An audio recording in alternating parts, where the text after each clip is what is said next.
Okay, hopefully this is gone live. I'm going to check this here real quick and go back to YouTube. And let's see if this uploaded to the right channel. There we go. Wow, echo, echo, echo. Perfect. And let's see. Okay, so we're going to wait a couple minutes till some people come in. And I'm going to post this link to an email real quick. And then we'll let this work.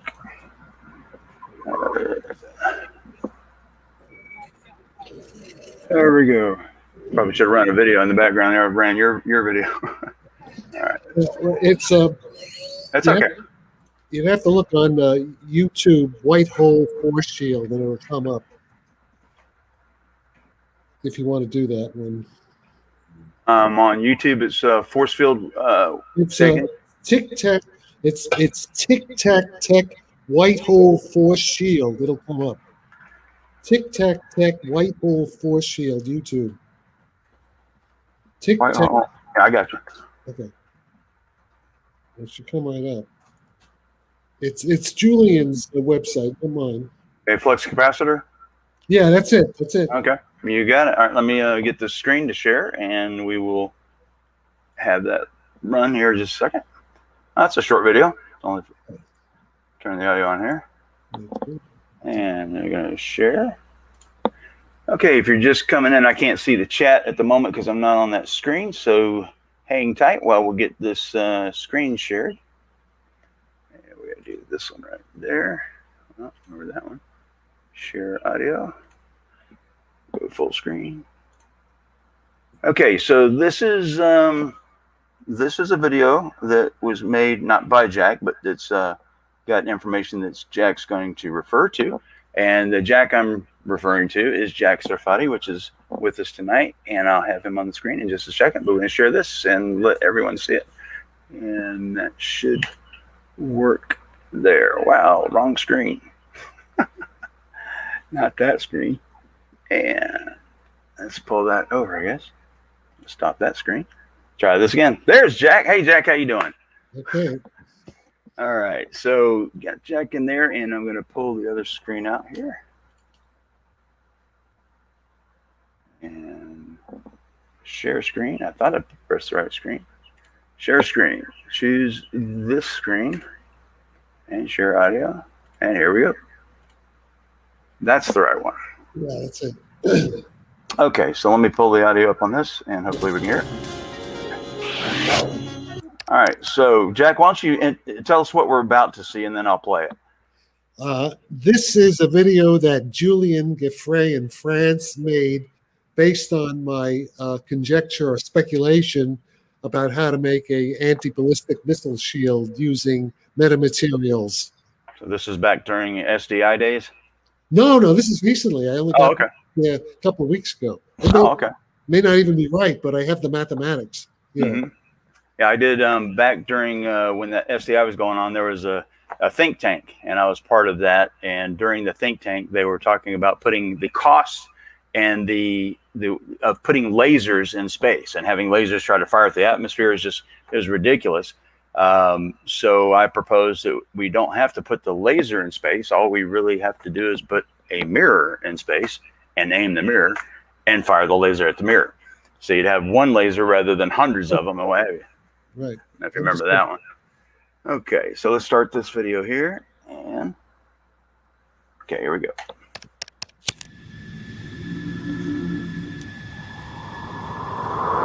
Look at that thing, dude. 9753. They must have some kind of protective shield over it all night.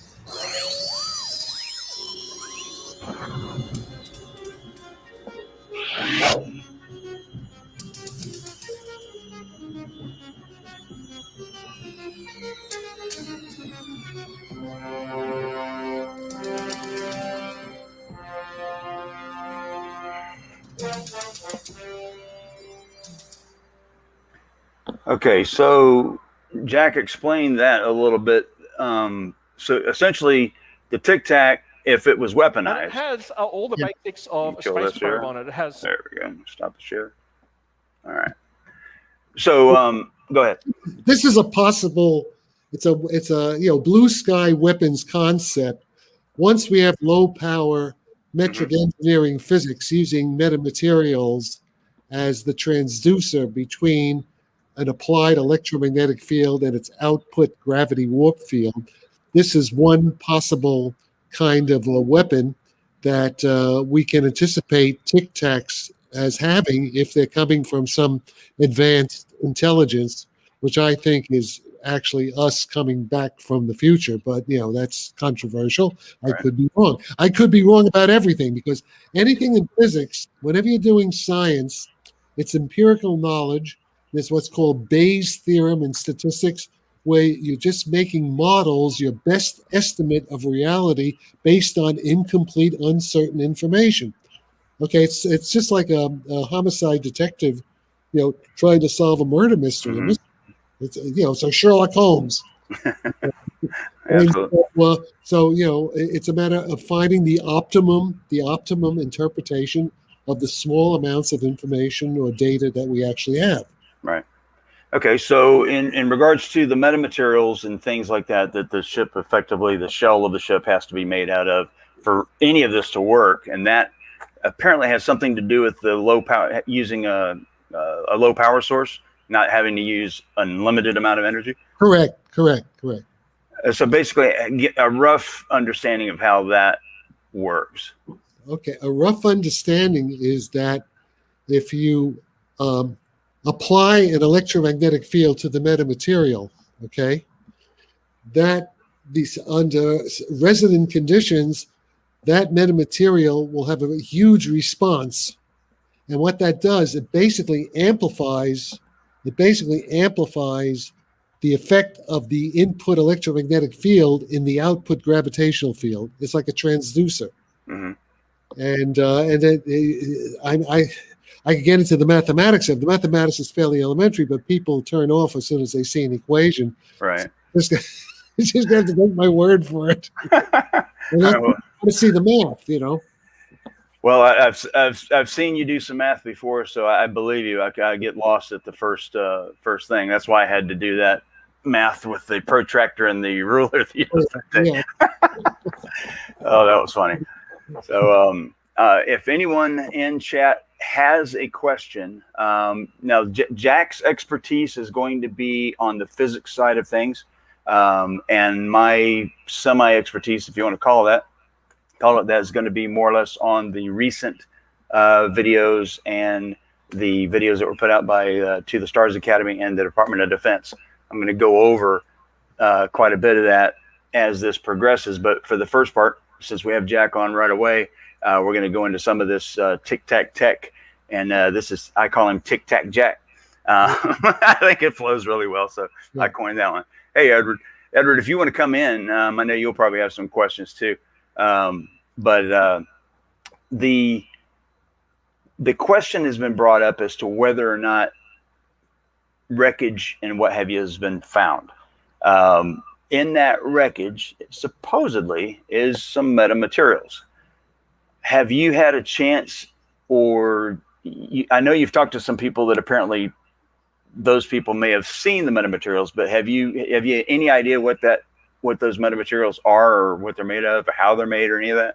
No, I don't, because they basically kept me out of the loop. The people who do have, Chris Mellon and Elizondo and Eric Davis and John Alexander, Jacques Vallée, Bigelow, all these guys, they've kept me at arm's length and haven't let me see anything really.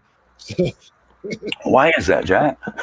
Well, listen, they're afraid of critical confrontation, I think. Absolutely. As I have found out myself, you've known these people for a lot longer than I have.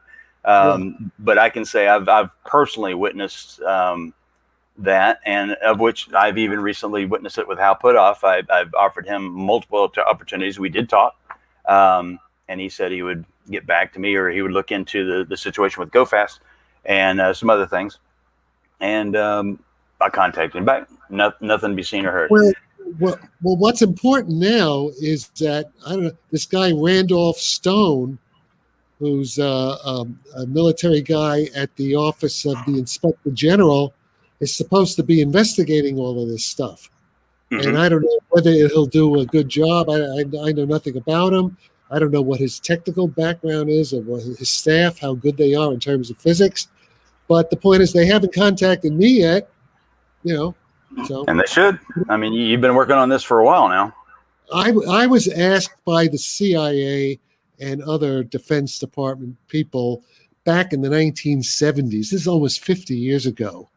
I was basically asked to work on this problem back then, and it's been almost 50 years. Yeah, I know where all the bodies are buried. I've been actually, I've been actually working on it for a long time. Even as a kid, I was started actually working on it. I don't want to get too much into that because it'll distract from what you want to talk about. No, understood. I appreciate that. But let me just say this: I have a Sure. long institutional memory about this, which the people in the Pentagon. These young schmucks. So let me say, I'm from New York. I talk that way with the. These young schmucks. They don't know shit from Shinola. I'm sorry, but they don't. They don't know anything. And that's I'm starting to see that in some other areas too. Whereas there's that scientific coalition who's come up with all these measurements, which we're about to get into, I guess, in just a second. Jeff Udner has a question here. His question is going to be essentially, what would the G-force be? And you and I have talked about that. Zero G-force inside the Tic Tac, although it'll look like thousands of G's to some schmuck looking from the outside using light rays. That's general relativity.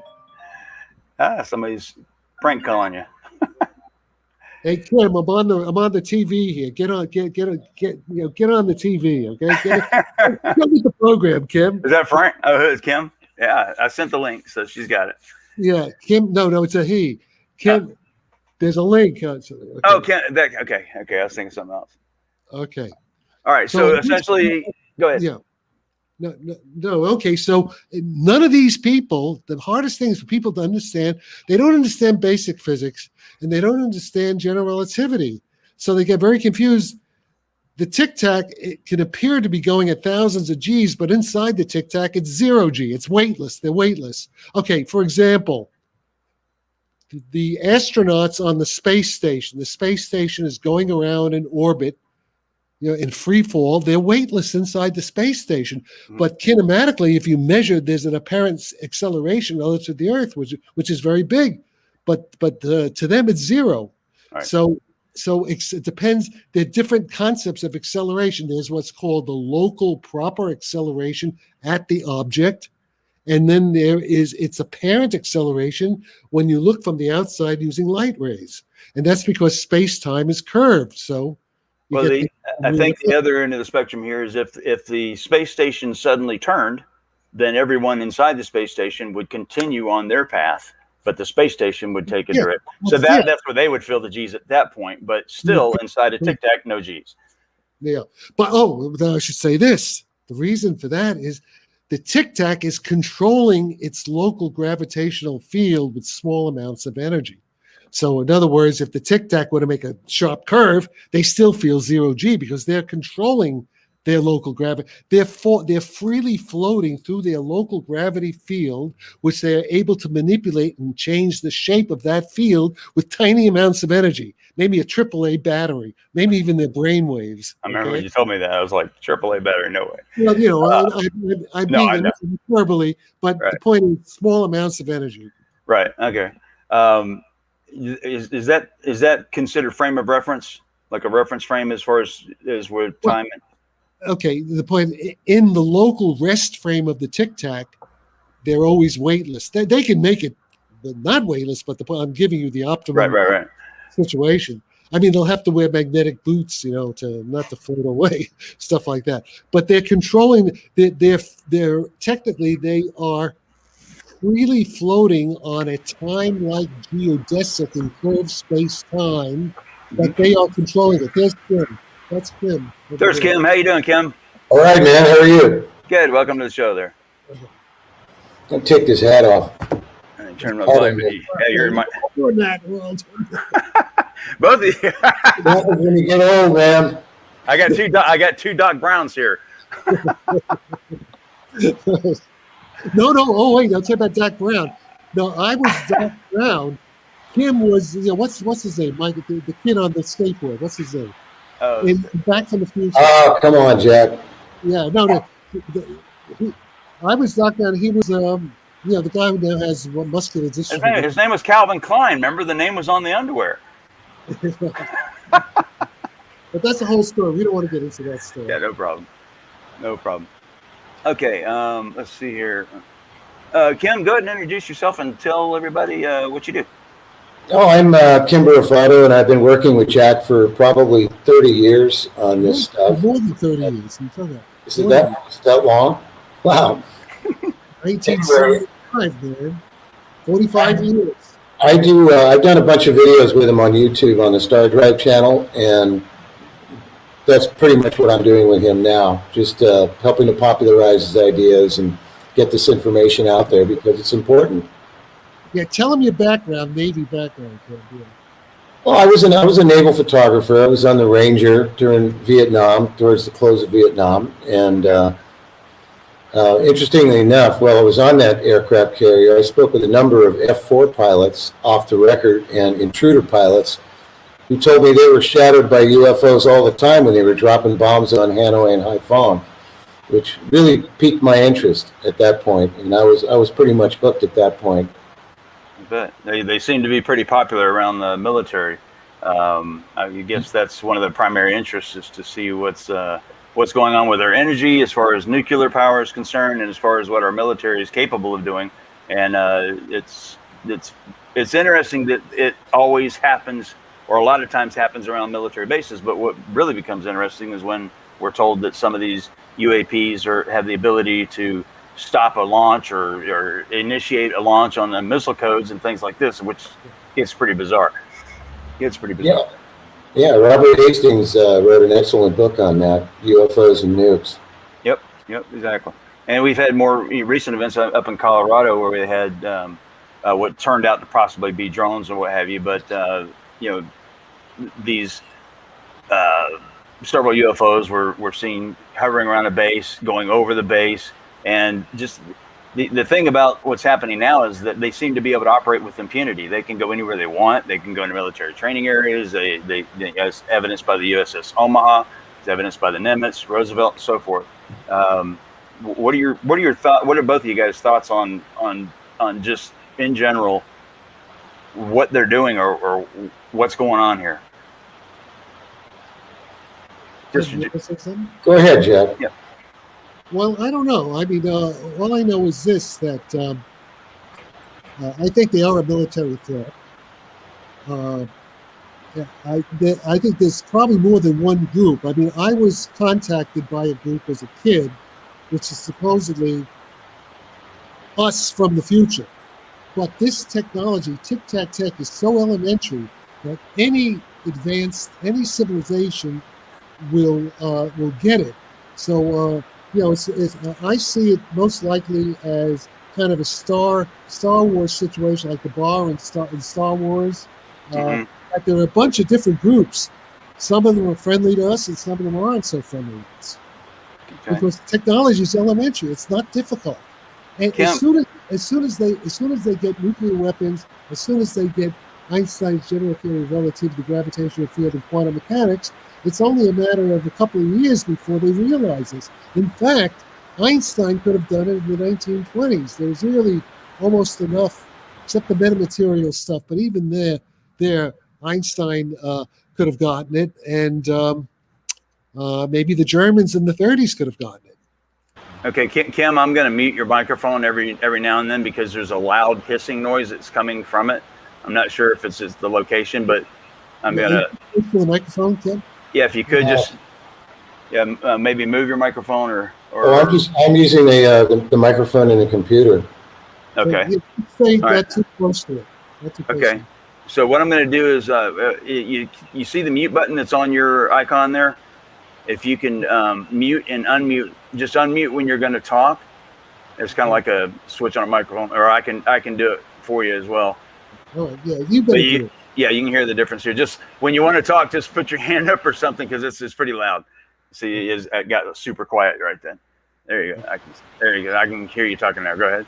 Okay. All right. So on your screen, you should be able to see on the bottom of your screen, you'll see like your own image there. Mm-hmm. And you'll see the 3 dots on the right, and then you'll see a little microphone. That allows you to mute and unmute your microphone. You see that? Oh, yeah. Okay. Right. Yeah. So there you go. Whoop. No. No, but you did the cam. Don't just Yeah. mute the microphone. All right. Come back in when you can, Kim. If you can hear us. Yeah. I think you disconnected the whole thing there. That's You all just right. did the whole thing. Yeah. All All right. So go ahead. Anybody else have questions? Yeah. So let's see here.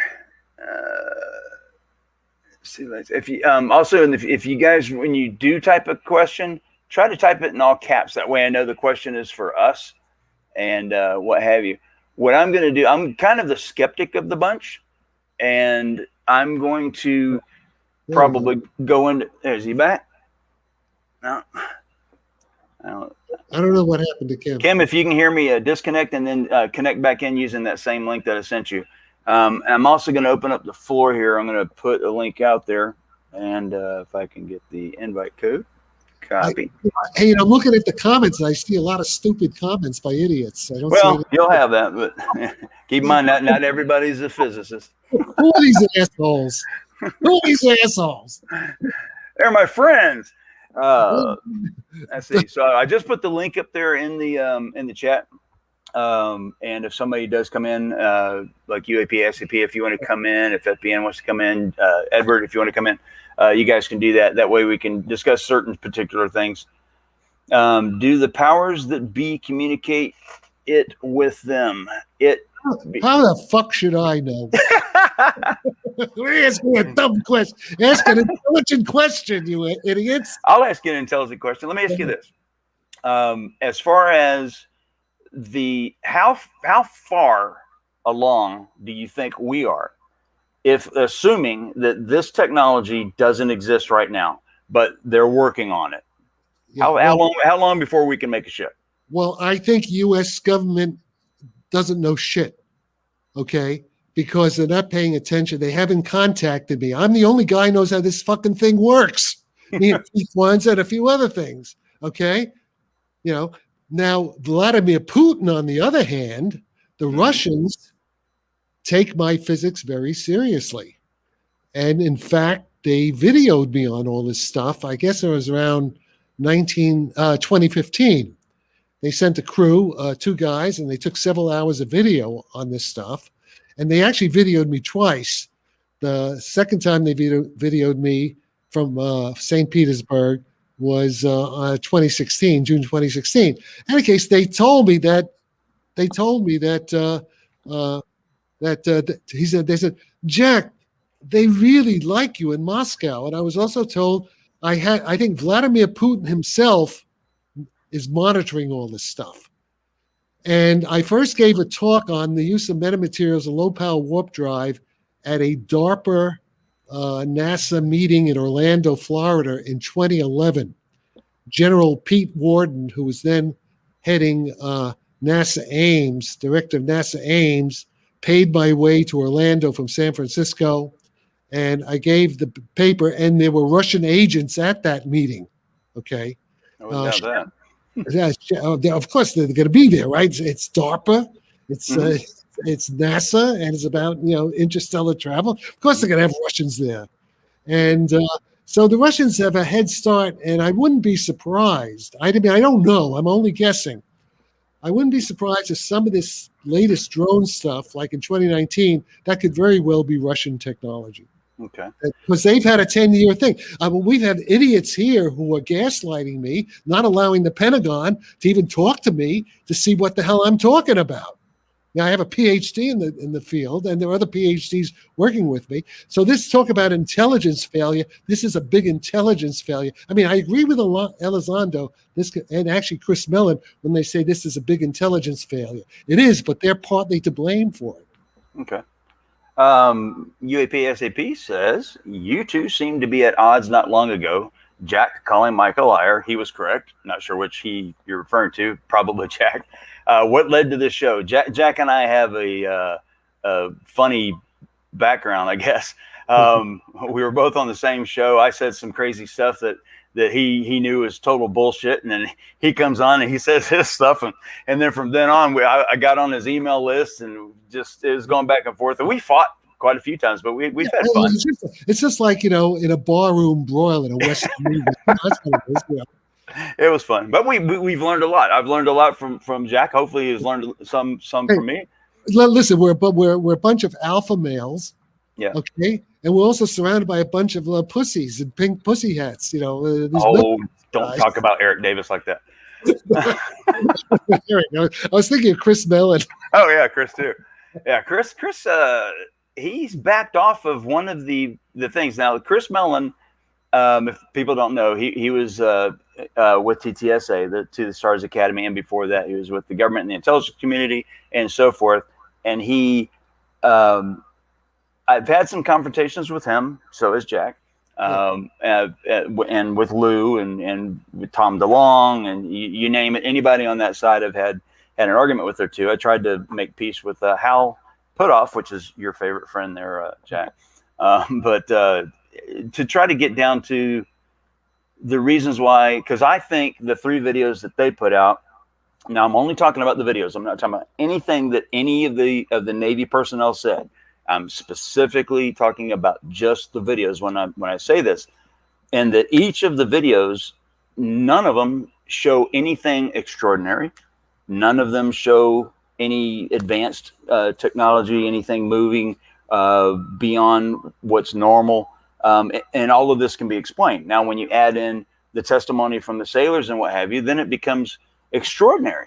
But there's an explanation for that as well. But when confronted on one of the videos is key to finding out what's going on here. And when you look at To the Stars Academy and you look at the Go Fast video, Mick West did a very good debunking of that video.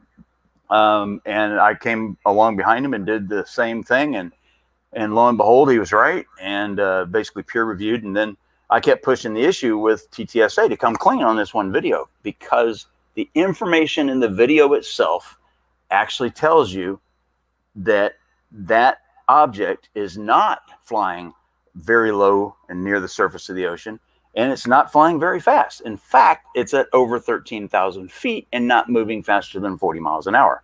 And that 40 miles an hour happens to be the same speed as the wind speed that day. Yeah, that may well be true, but I think we have to rely. I mean, I think you may be correct about the videos. I don't know. Yeah, I'm not I know. But the point is, we do have the direct visual observations of the Navy pilots, right? And so I'm going on that basis, and I don't really care about those 3 videos. I'm looking at the data over 50 years or maybe 1,000 years. There's too much information, and all I'm saying is that if these crafts are out there doing what people say they're doing, then the physics of it, the understanding of it, is very elementary. And it gets me very angry when I hear people say, oh, we don't know what it is. It's 1,000 years ahead. We don't understand it. It violates the laws of physics. It doesn't violate the laws of physics. It violates your stupid understanding of the laws of physics. That it violates. But it doesn't violate. I'm not talking about you personally, Mike. I'm talking about I know. But it's elementary physics, basically, the essence of it. The details, the engineering, that's not elementary. But the understanding, the concept, there's no violation of basic laws of physics in any of the reported behavior of these objects. Okay. As far as the ability for the craft to go interstellar, what other physics come into play for that? I mean, they have to go home sometime unless they live here. They're ultra terrestrial, but yeah. Well, I mean, once you have low power warp drive, you can go anywhere you want in the universe. It's basically it's similar to Stargates, like Stargate SG-1. You could create portals. Okay, now they're claiming that there's a portal at the Skinwalker Ranch. The Brandon Fugel Right. and what's his name, Travesty Taylor. Travesty Taylor. But and I don't know if there is or not, but the point is, if there was one, then that would explain why they're getting sick there. Because apparently, one of the guys at the ranch has been in the hospital several times. His brain swelled up, Mm-hmm. and now I think even Travis Taylor has said that he got sick too, like radiation sickness.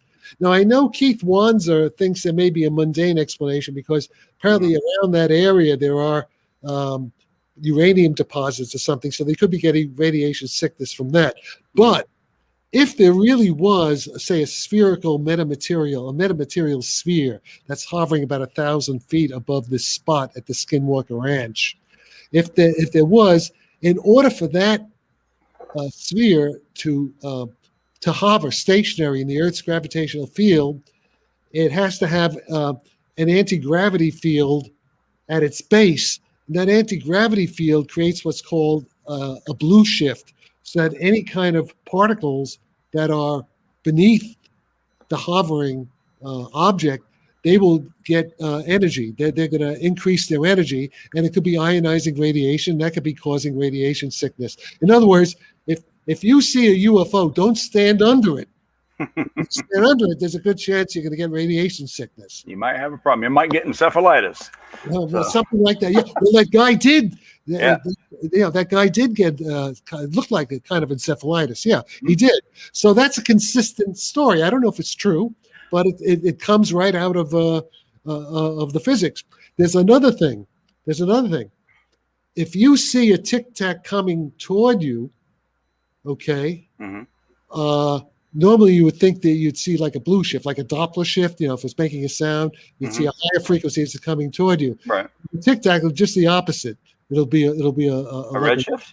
Yeah. So if there is sound coming from a tic tac, when it's speeding toward you, the frequency should go down. The sound should go down to the base, and just the opposite from behind. When it's receiving from you, that's when you get the blue shift. So your redshift, blue shift is just totally transposed. Reversed. It's reversed. Okay. It's reversed. And so that this is a good thing. If the Navy should have these sophisticated frequency detectors, they should be able to see this anomalous Doppler, so to speak, in their radars and stuff like that. If they see something anomalous in the frequency shifts, where it looks like the object's coming toward you, but the frequencies are shifted the wrong way, that is a sure test of warp drive. That means that's warp drive. Okay. So one of the signatures of warp drive is anomalous frequency shifts from the moving object. Just the opposite what you think is going to happen. Okay, so let me ask you this: if the warp drive is enacted, it's on. Does the craft have to go FTL? No, that's still that's ridiculous. Okay. No, it hovers. Because I was going to say, if someone wouldn't see the ship coming out, I'd go be 40 miles an hour. Go 3 miles an hour. Go anything. Okay. Go anything. Because I always wondered in Star Trek why they had to have the impulse engines if the warp engine could do both. Because that's yeah, by the way, okay, now I can tell you some interesting things about Star Trek, but another time, not for this show. We can do it whenever you want. You can do it now if you want. If it comes up, talk about it. The thing is this that what's the guy who did Star Trek? I forget his name. Gene Roddenberry. Yeah, Gene Roddenberry was involved with Andrea Paharich and all these weird people that I was also involved with. And, they were apparently getting information from Hoover, from the Nine and all that. That back in your hippie days? Well, yeah, I mean, I wasn't that much of a hippie. My friends was with some hippies. But you saved physics. The hippies saved physics. I remember that. Yeah. I was a bohemian. That's different. Bohemian's a little different, like a beat. They're not hippies. Like a rhapsody. Yeah, I mean, hippies are like, who's that guy, the Unabomber? The guys. Ted Kaczynski. Oh, the Unabomber. Yeah. No, Ted Kaczynski is not the Unabomber. Ted Kaczynski was the one. Well, whatever. The guy that did the shoes. Is that the one you're thinking of? Well, I don't know, but I mean, I don't get off into the farm, try to farm and all this eco bullshit. All this ecology, global warming, all that bullshit. I don't buy that, and I never was that kind of hippie. I always liked fast cars and fast women. I mean, things like that. There you go. we all love that. Oh. Well, no, the hippies didn't. I'm not a hippie. Nick Herbert, he's sort of a hippie, but I'm not a hippie. There's Kim. Okay. There's Kim. Welcome back, Kim. All right, I think I fixed that humming problem, hopefully. Yeah, it's just a little loud. It's like a big... Is it gone now? Yeah, but you're a little too close to the mic, Kim. Yeah. Stay far away from the mic. Okay. Yeah. He's in an enclosed room, so it makes it much louder than normal, probably. But that's fine. Okay. I wish So I could. are there any intelligent questions from these assholes out there on the comments? No, we'll see if something comes in here. I'm kind of skimming through them. Okay, he says he's kidding. He said, "Well, I'm kidding too, Jeff." Oh man!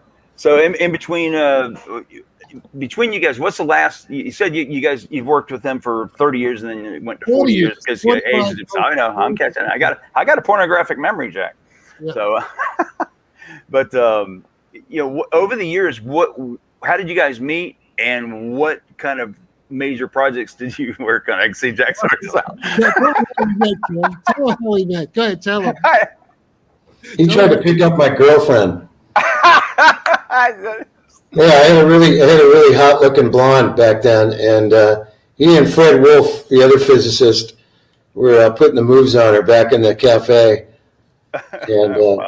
she said, "You got to meet these guys. They're interesting." I used to talk about this stuff to her a lot, UFOs and extraterrestrial intelligence, and we had numerous conversations. And then one day she walks out, "Oh, you got to meet these guys. They're into the same stuff you are," and that's how I met them. Yeah, and but you had just gotten out of the Navy. Yeah, I was out of the Navy about a year. Yeah, about a year. Okay. Well, that's an awesome way to meet somebody. This is 1975 or so. Right. No hard feelings between you. But you got the girl, right? Oh, I had the girl. Yeah, I had a lot of girls. I had a lot of women then. No You problem. had lots of girlfriends. I've had one or two. We'll see. Oh man. So as far Kim, what is your take on how the recent news has come about? I mean, the whole community, UFO community, has gone berserk. I mean, the whole world is just talking about the UFOs. I know Jeremy Corbell and George Knapp, they brought out some videos and some pictures and images and stuff like that, and it's just lit the whole community on fire. What do you think about the recent events that's occurred? And Well, I think it's really important. It remains to be seen what will become of it. The report. I'm anticipating a heavily redacted and censored report, and pretty much a nothing burger out of this upcoming Senate Intelligence report, for the simple reason that they're in a rock and a hard place. Because if they admit that, I mean, there's a number of possibilities. They could be extraterrestrial. They could be interdimensional. They could be transtemporal from our future, like Jack hypothesizes, or they could be Chinese or Russian, and all of them are definitely earth-shattering and disconcerting with regards to our national security. And so I don't see. I mean, or they could be ours, and if they're ours, you can bet they're not going to release any information. They would be more inclined to release information if they said, well, they could be extraterrestrials or they could be interdimensional. But the two things I don't think that they will admit to is that they're ours or that they're the Russians or the Chinese. Right. Okay, let me say something now. I of course I can be wrong, but I will bet at least 10 to 1, maybe 100 to 1, they're not ours. You know why? Because I grew up with all the top physicists back in the 1950s, 1960s, John Archibald Wheeler, Hans Bethe. I knew them all, Fred Hoyle. I mean, all these people, Herman Bondi, and I know what they knew, okay? And these are people like John Wheeler from Princeton. I think he was a cousin of General Earl Wheeler. He had top. I mean, he invented the atomic bomb basically. Okay, and my professors at Cornell, they built the bomb at the Manhattan Project. These guys had the highest clearance. So it's General Earl Wheeler, his cousin back in the 50s, would go to John Wheeler and say, "Hey, John, what are these UFOs about?" Okay, so I know what they know. And I also know from reading the material. I mean, I know Kip Thorne. Kip Thorne at Caltech. Kip Thorne's a guy who did the technical stuff for the movie Interstellar. The wormhole stuff. He, in fact, just got a Nobel Prize. Kip Thorne just got a Nobel Prize. Yep. And reading all of Kip Thorne's papers, he doesn't even go anywhere near the idea I had that explains the warp drive. He's not.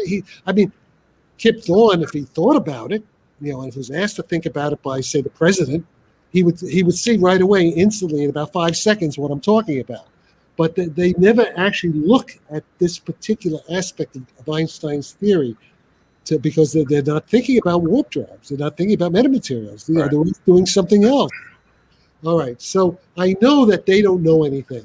And the people in the Army, in the military, in the black projects, they're very good at certain things. So, they're specialists. They're good at certain kinds of engineering, very practical things, but they don't understand general relativity. They don't understand what I'm talking about, because every military engineer I've met, like a guy named Paul Murad, who's at Defense Intelligence Agency. He's a missile engineer. He came from the 82nd Airborne, a soldier, went into engineering, or Elizondo. These are good guys, but they don't understand the basic concepts. So it's like they can't, it's like they're blind to the concept. I think Lou's coming around finally. He's starting to try to talk and dabble in that area to accept. You mean Elizondo? Elizondo? Yeah. Well, he's kind of imitating. He's kind of like sort of saying what I'm saying without giving me the credit that's where he got it from. He doesn't really understand. He doesn't really understand it, because it's actually hard for most people to get this idea.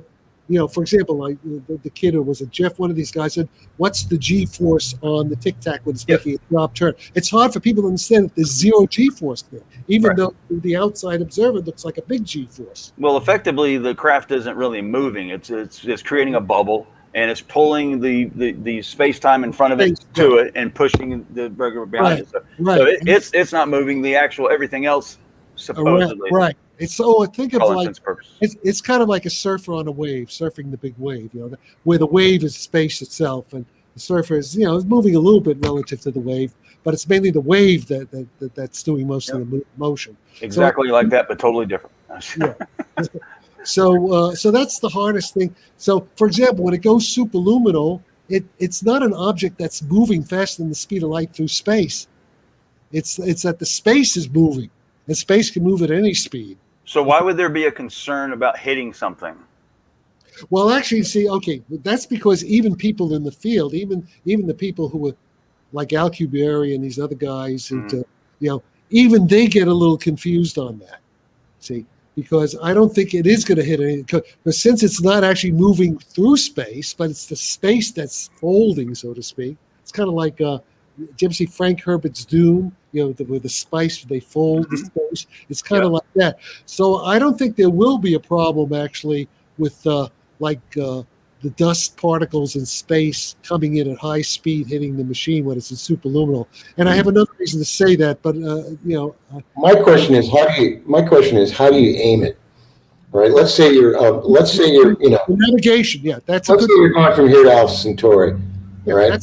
That's a good question. How do you aim it and so that nothing gets in the way between you and where you're going?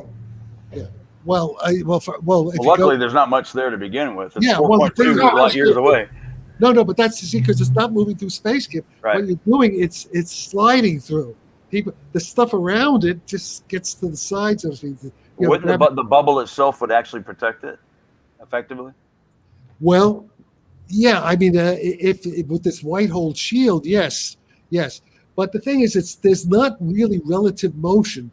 See, it's not the warp bubble. There's not relative motion of the Tic Tac or of the spaceship, the starship, through space. It's when it's in superluminal warp drive, it's not actually moving faster than the speed of light through space. It's not doing that at all. It's doing something else. So kind of like in Star Wars, when the Millennium Falcon came out of warp, and all of a sudden it was in the middle of all this crap, but it wasn't hitting anything while it was in warp. It came out. That was fairly accurate.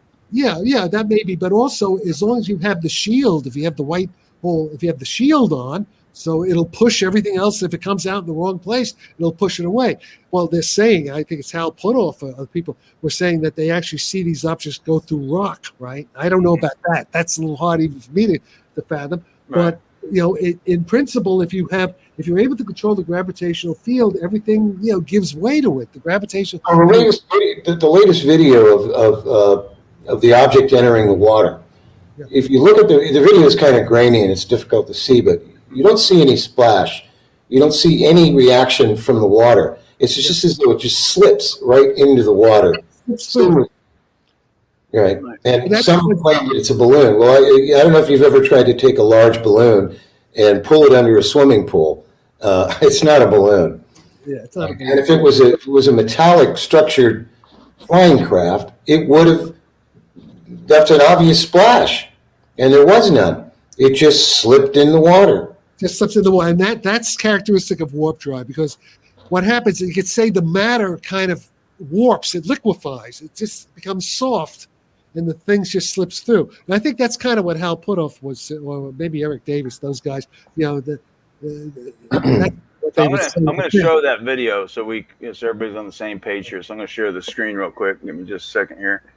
And it's going to be that one and audio. Well, that would also explain why they're able to move so rapidly underwater as well. The water really has no effect on its apparent motion. Okay, so this video here is by Jeremy Corbell. I'm going to give credit for that. This is called the spherical UFO, and take a look at what it does here. You'll see it's traveling a relatively straight path. Doesn't seem to be super fast or anything like that. But then when it hits the water, I'll show you something else.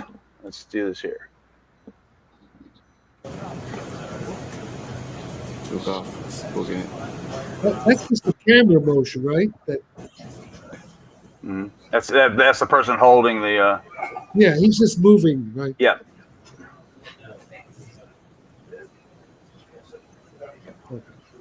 Frank, Omaha, Picnic Kid, Rockdale Pearl, the passive village. Well, they're observing it through a visual tracking system. That's what the grid lines are. So it's similar to what pilots have in their heads-up displays. Yeah, so it's a FLIR type system. Right. Okay, so that's thermal. So that's infrared we're seeing, right? Mm-hmm. Yeah, correct. This is at 11 o'clock at night. Oh, Yeah, we have 31 knots sustained wind. so if it was a balloon, it should float on the water, right? Nope. Yep, see? That's it. Yeah, So okay. your last couple frames here, if you watch really close, and I wish this would go frame by frame, I'll bring in my other program and show you something there. You're actually going to see it disappear and then come back for a quick second, like it bounces. It bobs up a little bit. Mm-hmm. Yeah. Now, there's several theories out there. My theory, if you want to call it that, is that this is a constant or a variable controlled ascent descent balloon. Basically, it's and the reason why I say it's a balloon is because of the size of the object and because of the flight characteristics of it. And the balloons that I'm talking about are they're a type of a weather balloon. There's also a spoofing balloon that's made similarly. But once the instrument package touches the water, then the balloon is designed to disintegrate.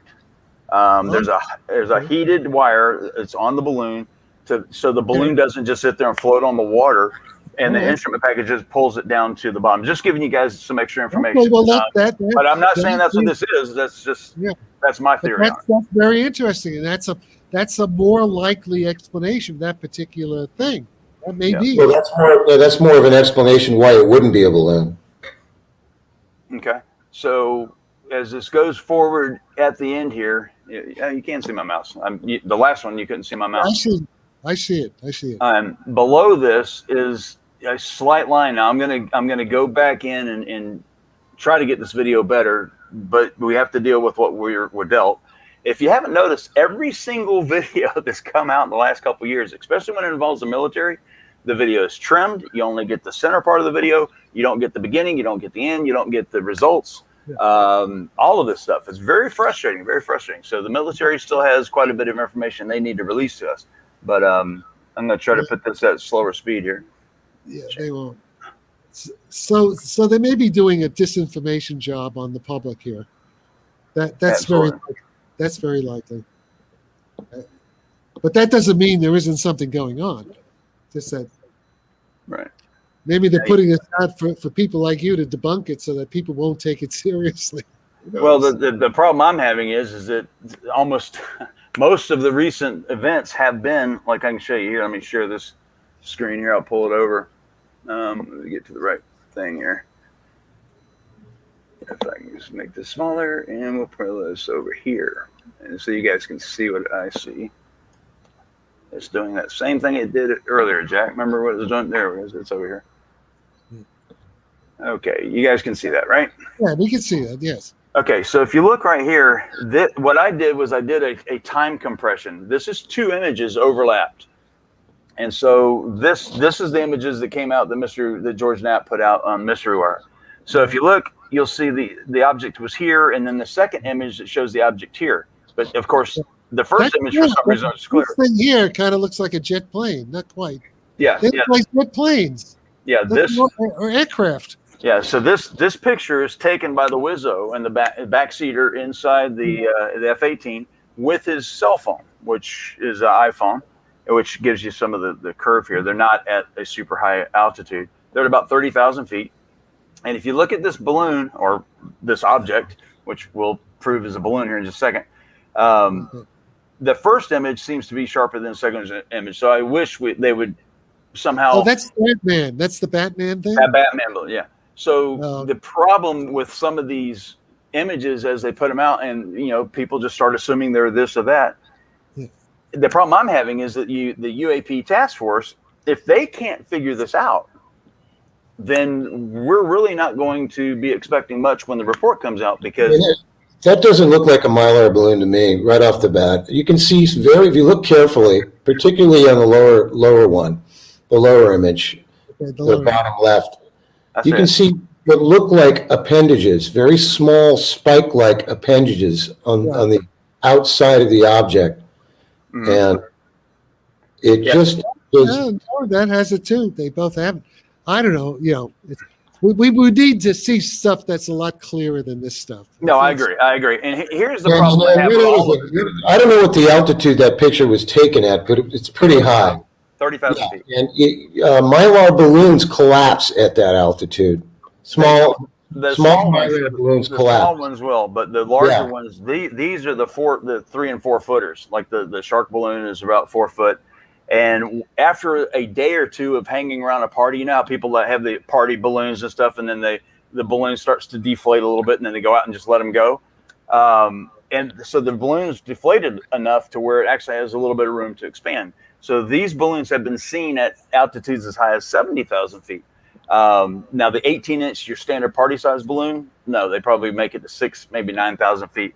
But if you take into account, and we've all had parties where the balloons hang around for a couple of days and we give it to the kids or what have you. But when the balloon starts to deflate a little bit, that gives the balloon a little bit of room to expand into when it rises in the atmosphere. So that's just another possible explanation. I'm not saying that's what this is, but I'm saying that out of all of the possibilities, using Occam's razor and also taking into account some real science, that's a possibility. And that it's definitely a possibility. Well, yeah, it is a possibility. But one other thing you have to take into account is these are some of the best pilots in the world. Mm-hmm. And I doubt very seriously that they would not be able to distinguish a party balloon or just a novelty balloon from a genuinely anomalous object. I agree, and that would normally be the case. But there's pilots I've known pilots that have piloted for 25 years or so, and they've. It's not the pilot that's the problem, and this is where a lot of people where the contention starts, because people start questioning what other people are saying, or a pilot that's a trained observer. I'm a trained observer, so as a trained observer myself, I have also made similar mistakes. And sometimes trained observers are, in some situations, not exactly what you want to have, because they're actually trained to look at specific things, and then they may miss something else, just like the dancing bear routine. If everybody remembers that, where the guys are playing basketball and this bear comes walking across the actual basketball court, no one sees the bear.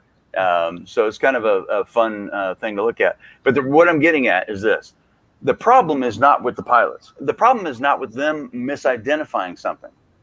Problem is the after effect of what's going on. Once they see something like this, they're, and like in the case of the Nimitz, Fravor was told to come back to the ship. So when he was on his way out there, they radioed to Fravor and said, basically, what is your loadout? Asking him, what weapons do you have on board? So the pilots, they were like, what do you think that's all about? Well, my thought is that they're asking them if they have weapons on board, not necessarily because they might have to shoot something down, but because they don't want them to shoot something down, because they sent them anyway. If these objects have been out there for weeks at a time, say 10 days, 14 days or whatever, and they've seen them over several days, why didn't they just scramble a jet? If it was so important, they'd scramble something from Miramar or one of the other bases that are around. Well, I'd like to know why he didn't go in, why he didn't close on it and get closer. I mean, he could have easily gotten closer to the object. Well, he was only half a mile away. And, yeah. But Chad Underwood, as far as the video is concerned, he stayed well beyond the range of the aft FLIR, which is very frustrating. If you're watching that video, you're thinking, dude, you're only going 250 miles an hour. Kick it. Go see what this thing is. Right, exactly. And exactly. I think everyone feels that that's where there's common ground there, because I think every one of these videos is a tease. It's like, oh, why couldn't you do this or do that? Or what happened after the video stops? Because we're getting the center part of the video. We don't get where the video starts, and we don't get where the video ends. And I'm not saying it's some conspiracy or the pilots are in on some big thing or whatever. I'm not alluding to that at all. I'm just saying that since we don't have that information, we can only go by the information that's in the actual video itself without taking into account any of the testimony of the pilots. None of those videos, the 3 videos from TTSA, show anything. So, but that's just a video thing. But the bigger problem that is an issue is that after the fact, after they identify these things or after they see these things, they're not pursuing them. And Kim, I think you were about to say something that, to that effect. If they're not following through to find out what these things are, and keep in mind when they landed back on the ship, and I remember Kevin Day, and hopefully he's watching tonight. He brought it to the attention of the captain, and there was this lackadaisical mood about these objects. Like, yeah, that's what. If you watch Tucker Carlson's show tonight with Elizondo, that's exactly the issue, the key issue that Carlson brought up with Elizondo, and right. It was all right. We 2 years. It's going on for 2 years. They're seeing objects out there almost every day of the month, and nothing happens. Right, that's Ryan Graves. In other words, it's as though one could, if one was conspiratorially minded, one could think that there is an unspoken, or maybe a real policy not to report these objects, to let it go. Just forget about it. And I mean, pilots have told me that. Yeah. No, we don't report that. It's more trouble than it's worth. Yeah. And that apparently, I think that's the semi-official policy, and it has been for decades. And you have to wonder why. And they're changing that, which is hopefully a good thing. So. Yeah, but I mean, too little, too late. Right. I mean, they can deactivate ICBMs in silos. They can cause missiles to go active in Russia as though they were going on launch. All these things are documented. And the thing about that as well, that would be the greatest national security threat facing the United States. Absolutely, but it's not getting the traction. It's not even now with all this going on right now. It doesn't seem to be getting the traction that it needs to get, so to speak. And there's a reason for that. But yeah, there's a fact, and the important thing is why isn't it getting the attention that it deserves? It's rather disconcerting and even sinister that they are not giving these, intruders the attention and the focus that they deserve. Right. And it could be because they really don't know what they are, how they work, and they're freaked out, and they don't want to let everybody else know that. which Exactly. would do. Exactly. And that's why it's so bad, why I get so frustrated, so angry that these morons in the Pentagon and in the CIA, wherever the hell they are, that they, that they're just ignoring of the very elementary physics explanation. It's not just Jack Sarfati, it's Keith Wanza, it's a bunch of other guys that, they're not even vetting it properly, debating and see what are we talking about? Maybe we do know. It's not as though they have anything better. They don't have anything. Or No, they don't have anything. Believe me. I won't get into my theory tonight. This is going to be you guys' stuff. So I'm talking about the physics. They don't know the physics of it. well, speaking of physics, White Wolf asks, I wonder if our weapons would even be effective on UFOs. And keep in mind, it just came in. No, the answer is no. Our weapons will not be effective. Absolutely not. So This metric, low energy, metric engineering physics of the space-time continuum renders all conventional military technology impotent and obsolete. what could get through? Huh? What could get through? Matching the frequency, or No, nothing can get through if the intelligence controlling tic-tac metric engineering wants to, they can have an absolutely impenetrable shield against any object getting through, but they could shoot stuff out. It's what's called a one-way membrane. Things cannot get in, but things can get out. like the old Roach Motel. Like, well, it's the opposite. It's the opposite. A Roach Motel is like a black hole. With a black hole, you can get in, but once you're in, you can't get out. There you go. You remember the commercial, The anti-ballistic missile shield is just the opposite. right? It's like the time reverse of that. Okay. Now, also, you can also imagine you could have a tank. Let's say a tank would be totally impervious to RPGs. You can have, like an Iron Man suit for your infantry soldier, and he doesn't have to worry about getting shot by bullets. Nothing's going to hit him. The only problem is that he'll have to carry an oxygen tank, it's like a spacesuit. Nothing can get in, or you have to have little tiny little holes in the shield so that the air molecules can get in. So there are problems, but there's all kinds of military technology you can imagine that comes with metric engineering. Is the shield a byproduct of the actual anti-gravity or warp? It's just the way the gravitational field inside the metamaterial shell itself is structured. That's all. So you don't have to have an anti-gravity device, a shield device, a warp device. I mean, basically at least the anti-gravity and the shield is kind of intermingled, being the same. Yeah. The tic-tac itself can make a shield. It just depends how it configures the electromagnetic pump fields at different parts of the metamaterial fuselage. It's a complicated computational problem. That's why it requires a very powerful computer. See, the metamaterial itself is both a propulsion system, but it's also a quantum computer, a very powerful quantum computer. Actually, what I call a post-quantum computer, and it actually has consciousness. It's a conscious post-quantum computer. The metamaterial itself does all these things. It's able to warp space, but in order to do it, it has to be conscious. So is it like AI? It's a conscious AI. All the AIs we have now are pretty stupid. I talk to Siri on my iPhone, or I'm trying to talk to it and have it type. It always makes dumb mistakes. It's not very smart. It's smart. It's amazing that it does, but it's not smart. And it's not conscious. It has no consciousness. It doesn't have the same kind of consciousness we have. Listen, back in the early 70s when I was with these CIA people, and there's even a video of a recording of me with Hal Puthoff and these guys at Stanford Research Institute in 1973. In any case, I was continually asked, there are two things we're interested in. How does consciousness work, and how do flying saucers work? Those are the two problems. Consciousness, flying saucers. That's what I've been working on for the past half century, basically. Basically solve the problem. The physics explaining consciousness as a physical phenomenon and the physics of warp drive are very closely interlinked. They're two sides of the same theoretical coin, so to speak. Okay. So if you put any credence to Colonel Corse's book, he said exactly the same thing. Yeah.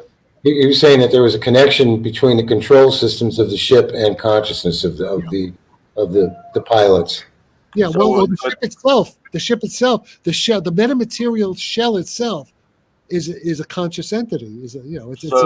So anything flying that craft would basically be intertwined as far as a conscious level with the Yes. craft. Wouldn't even need controls then at that point, correct? Yeah, no, you don't need controls. Yeah, yeah. Okay. So, okay, that makes sense. And that's kind of what Corso was saying, actually. Yeah. And then there's another thing. I think I met Colonel Corso when I was a kid, but that's another story.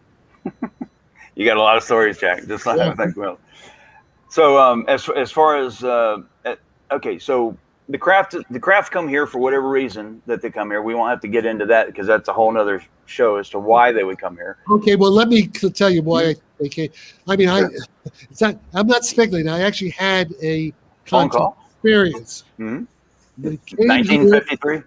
53, and basically it was a conscious computer. It said it was a Tic Tac. I didn't use the Tic Tac, but basically it was a conscious computer about a spacecraft from the future. Okay, and they are here because they want us. It was not just me. It's guys like Hal Puthoff. There's a bunch of kids. They were getting together in order to create them. So they needed about 400 kids, right?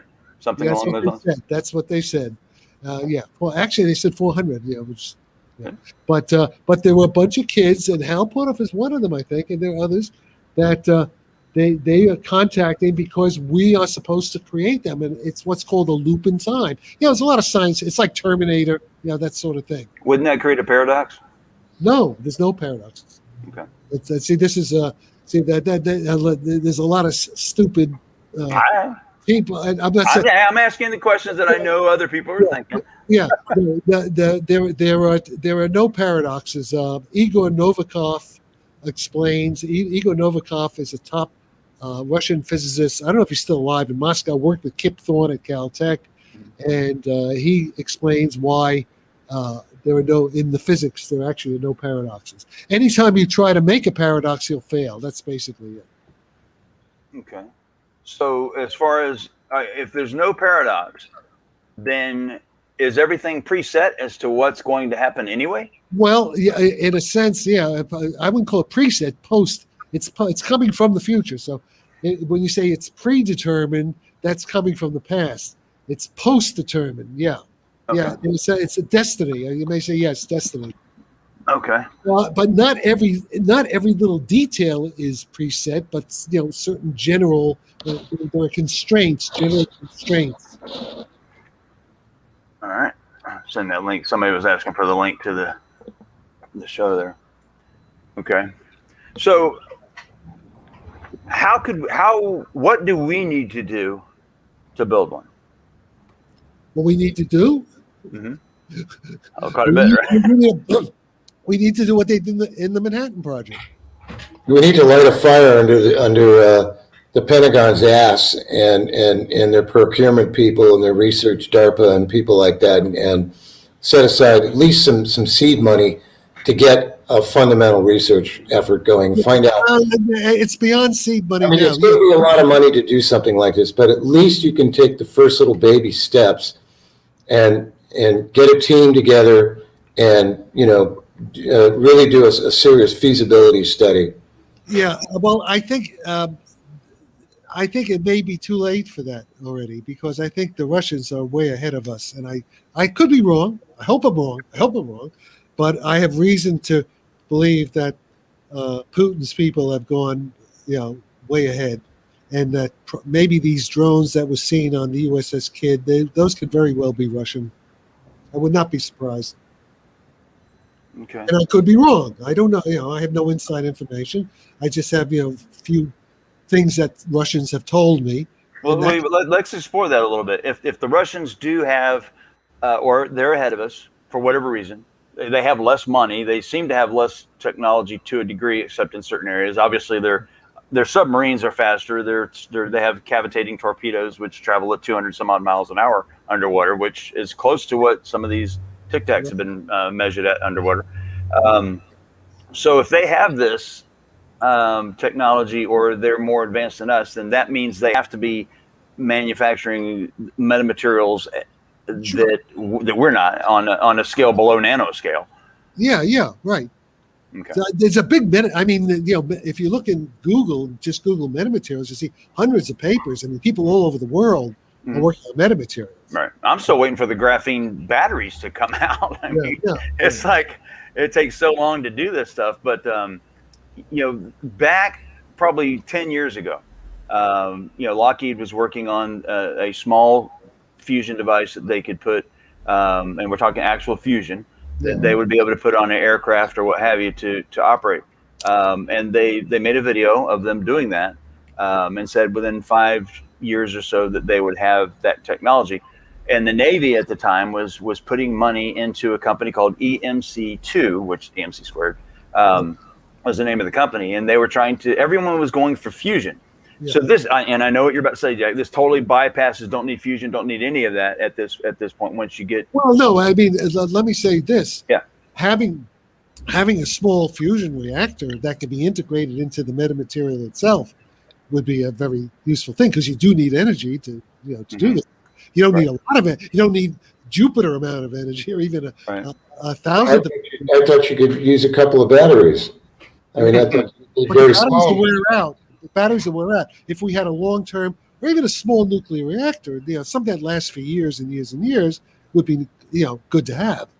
So, okay, so the old thing under GR, you have the way it was explained to me back in the day when I was learning astrophysics and what have you, is the amount of energy necessary to achieve the speed of light, or even 0.999999. No, that's different. That's different. No, I know, but I know that anyone watching special relativity. That's not I get that. I get that, Jack. But you have to remember, not everyone is you.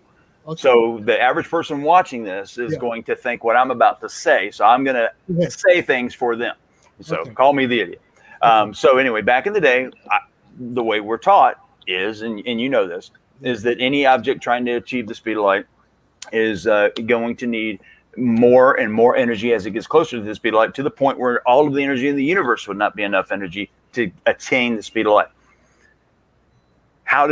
Where's that disconnect between those two theories? That has nothing to do with what I'm talking about. I know. Well, I'm talking about because when an object is in superluminal warp drive, it's not moving at all. It's motion without motion. It's standing still in its local gravitational field. Exactly. It's the gravitational field that's moving.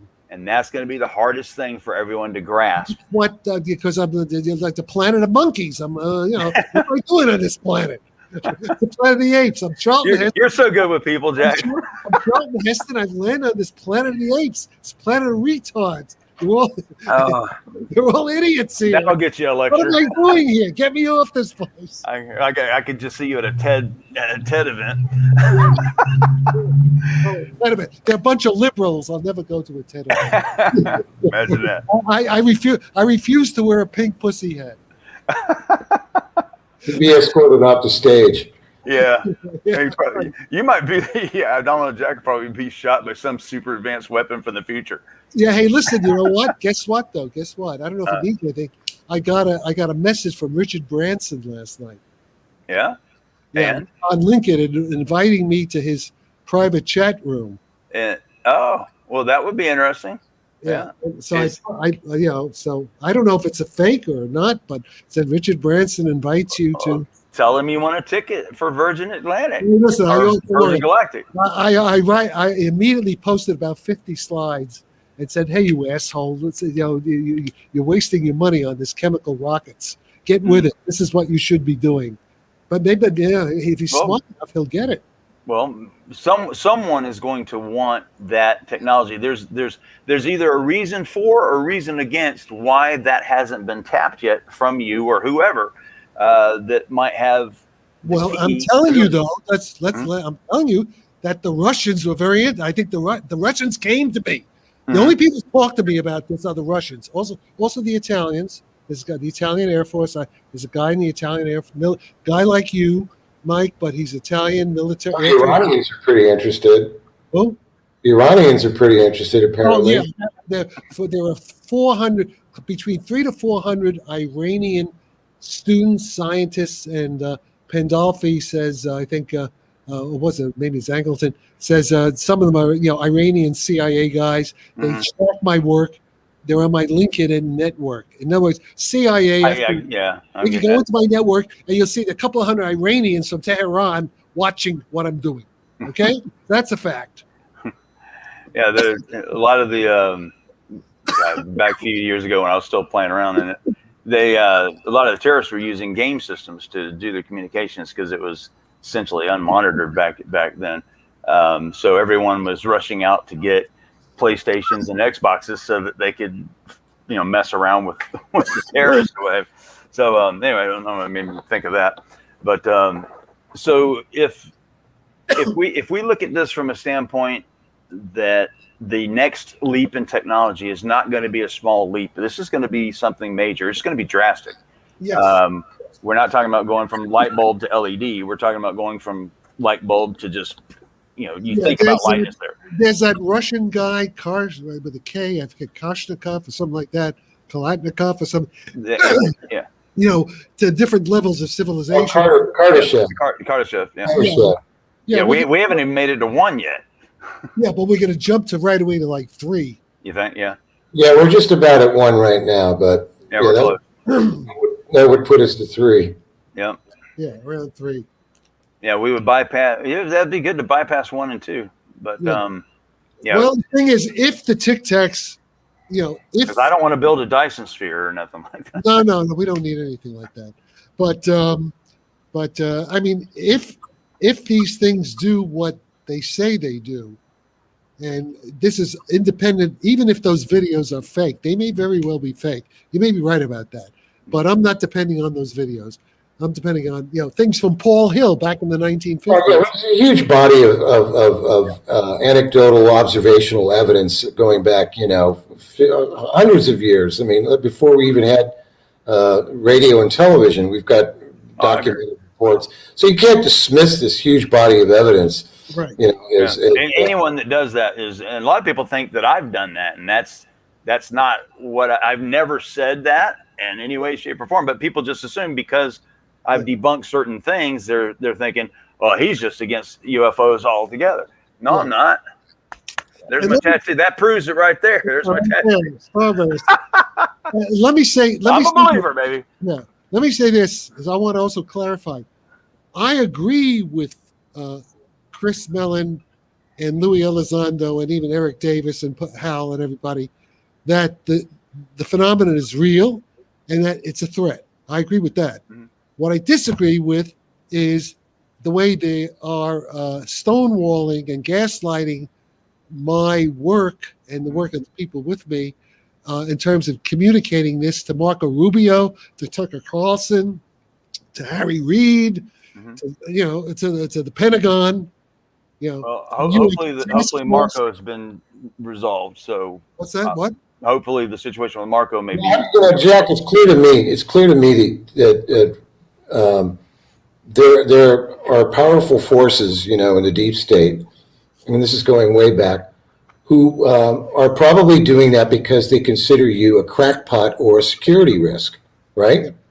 Yeah. Yes. But that's, they're not examining the work he's doing. They're just simply, it's basically just an ad hominem, judgmental kind of thing, cutting their nose to spite their face. Well, because they don't like his politics, or he's a little outspoken or too bohemian for them. He's not in academia. Any number of reasons why that might be the case. Yeah. And it's unfortunate because you've been ahead of the curve ever since I've known you. I mean, that's the proof's in the pudding. You were way ahead of this. Yeah, the proof is also in David Kaiser's book, How the Hippies Say Physics. It says we're responsible for the multi-billion-dollar quantum computing, quantum cryptography. Right. Kickstarting that. Entanglement communication is all what you guys were doing back in the 70s. Right. Trying to come up with a faster-than-light communication device. Agreed. So that's another question I have. As far as communication, one thought I had a long time ago is when you have what is it when two particles or two atoms or what have you are intertwined? It's called entanglement, right? They're entangled. Okay. So if entanglement is well, we know it's real, but if entanglement does not matter the distance between the two objects. So if you have an atom here, or a neutron, a proton, whatever, if they're entangled and the distance doesn't matter, wouldn't that be wouldn't bypass the law of physics? I understand that, but It's not, that would be instant. That is a law of physics. It is a law. But that is a law. I agree, but that would be instant communication, would it not? If you were No, you somehow can't communicate. Okay, wait a minute. It's not quite instant. It can be instant communication under special circumstances, but that's not the general idea. I know. The point is, it doesn't matter the time difference between the space-time separation between the sender and the receiver is completely irrelevant. Right. That was my point. Yeah. Okay. And that is well understood. However, there is a technical point which I better get into. Within ordinary quantum mechanics, although the particles are entangled, you cannot use it to directly communicate, sort of like instantly Right. communicate. There's something else you need. Okay. And that's where I was going. Is this something else that we need? Because I thought that might be a method of communication. Yes. Yeah. Listen. Yeah. Okay. I've solved that problem. The problem's Okay. not solved. Okay. The point is that the kind of quantum mechanics that is taught in colleges today is a special case of a bigger theory, just like when Einstein did special relativity for nuclear physics back in 1905, that did not include the gravitational field, and it took him another 10 years to 1915, 16 or so, when he developed the general theory of relativity. In the same way, what's taught in colleges today, except in a few places, they know, but most of the standard textbook courses, let's call it special quantum mechanics. There's a bigger theory called general quantum mechanics, which includes special quantum mechanics as a limiting case. Okay, and in this bigger theory, you do have this direct communication, and in fact, that's what our consciousness depends upon what's called entanglement signaling, because living matter, we are out of equilibrium. We are what are called pump systems. We have to eat food. The food is an energy supply, is an energy pump into what are called in fact, living matter has natural metamaterials in it. They're called microtubules, and so that Sounds like my name, Michael Turbules. Yeah, right. The point is that living matter, in a sense, is a metamaterial system that's pumped off thermodynamic equilibrium, and that's why it has consciousness. Life itself and consciousness involve this entanglement signaling, this communication between separated particles. Different particles in our nervous system are communicating all the time this way. Mm-hmm. And plus, we haven't found all the particles that there are, because we think we haven't found all the particles. Well, forget that. No, you're off. You're off somewhere. No, that's wrong. I'm on tangent.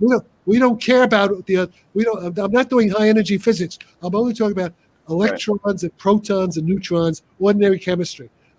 We don't need exotic particles. Okay, I'm talking about low energy physics. But quantum entanglement could explain things like telepathy and precognition. It does. It explains all that. It explains. Remote viewing, seeing, all that. All remote viewing, all that stuff is understood as entanglement signaling, which happens under what are called non-equilibrium conditions, when you're pumping a lot of energy into the system and has the right structures, it'll become conscious, and all this kind of stuff becomes possible. In fact, that's what we are. We wouldn't exist. We could not exist without what I'm talking about. Okay, so where I was kind of going with that a little bit was that if any of that is possible and it works within our own conscious, could it possibly be that sentient beings from somewhere else all communicate instantaneously to the point where they're a collective being themselves, basically like one? Sure. Just kind of, you're talking about like what do they call the Borg? The Borg. Well, yeah, but they were more mechanical. Yeah. See, it always goes back to Star Trek or Star Wars. Either way, anything we do. Okay, well, Star Trek. That's what I want to tell you. Yeah. That Roddenberry was in touch with the same kind of intelligences that I was in touch with.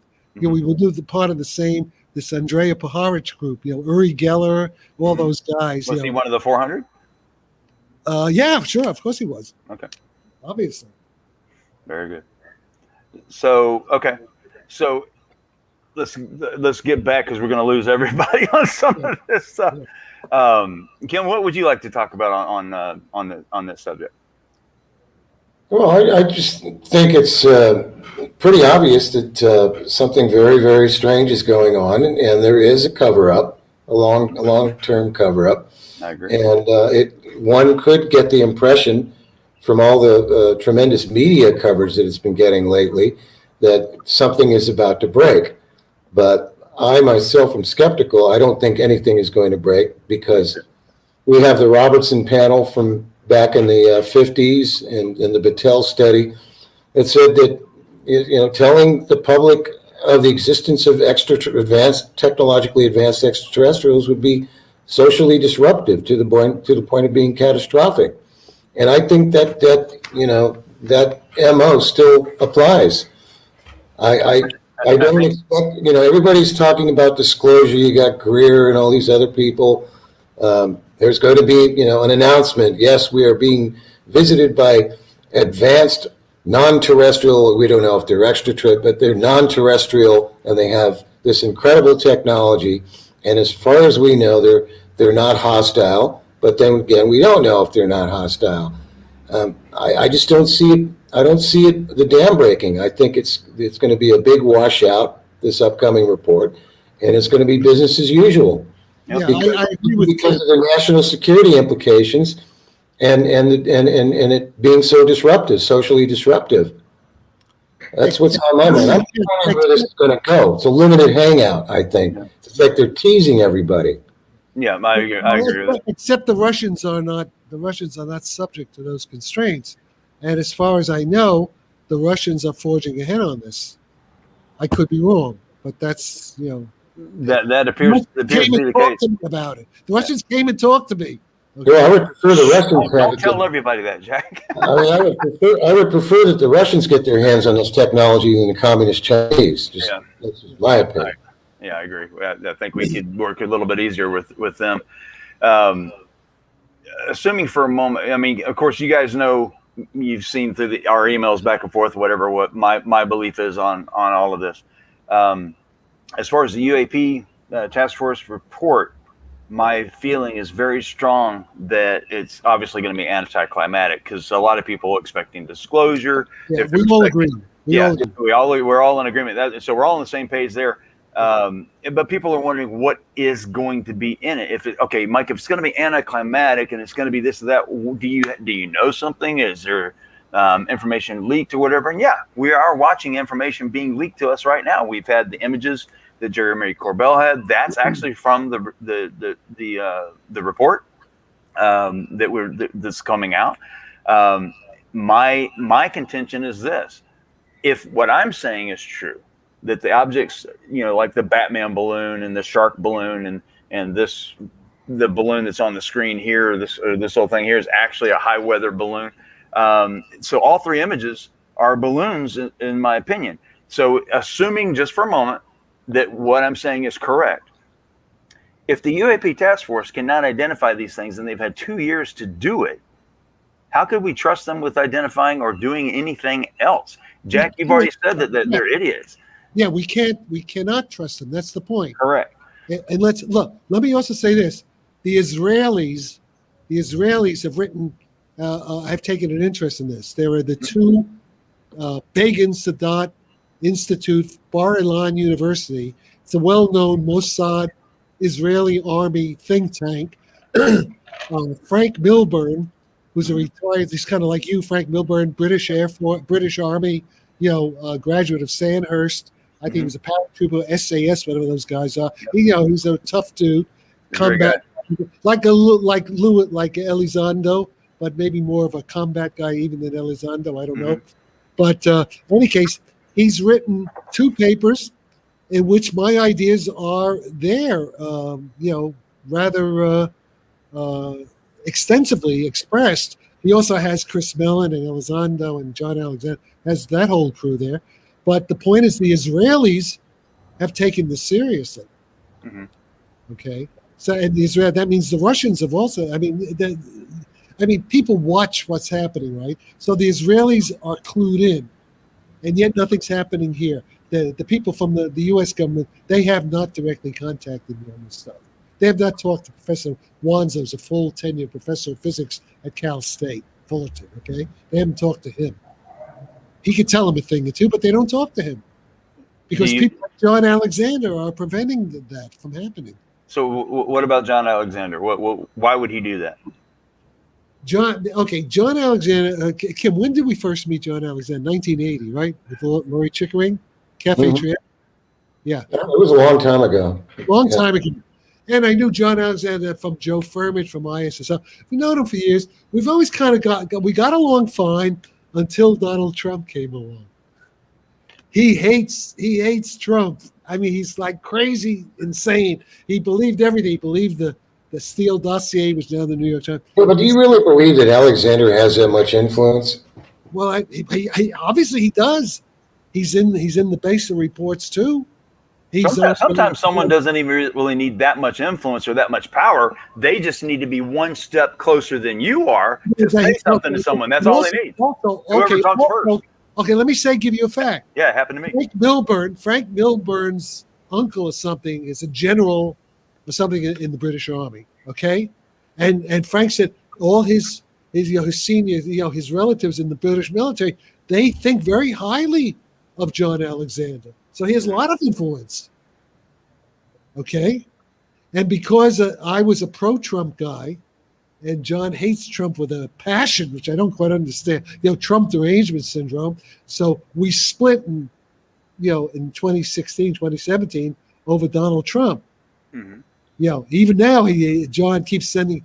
Trump's going to go to jail. And this attorney general, that bitch from that bitch from hell. That's all like that mafia. It's one mafia. I mean, the point is that that whatever Trump may have done was before he became president. He didn't get rich using his political influence, whereas all these Democrats, Clinton, Obama, who's the latest guy, the senile guy in power, was it Beijing Biden? They all made money, got rich using their political pay for play. So if you want to talk about crooks, yeah, maybe Trump exaggerated his income tax stuff. That's not a crime, but he didn't use his political office to get rich and sell out America to the Chinese the way Joe Biden has done. So this is the conflict. See, this is also why. See, there's a political thing going on here where we could be on the brink of a civil war in America. You see what's happening? We're on the brink of something. I don't know what it's going to be, but it's going to be something. So look, this perfect storm, but we have to see the strategic, the geopolitical picture. Right. America is fractured now. There's two Americas, right? America is fractured. We have a couple of hundred generals who just came out, saying that Biden is selling the country out. Mm-hmm. It's also happening in France. A similar thing's happening in France. Lost your audio there, Jack. Yeah, 25,000 active French military are saying that they don't like what's going on there. So, I mean, and of course, the Chinese and the Russians want to destabilize us. I agree with that.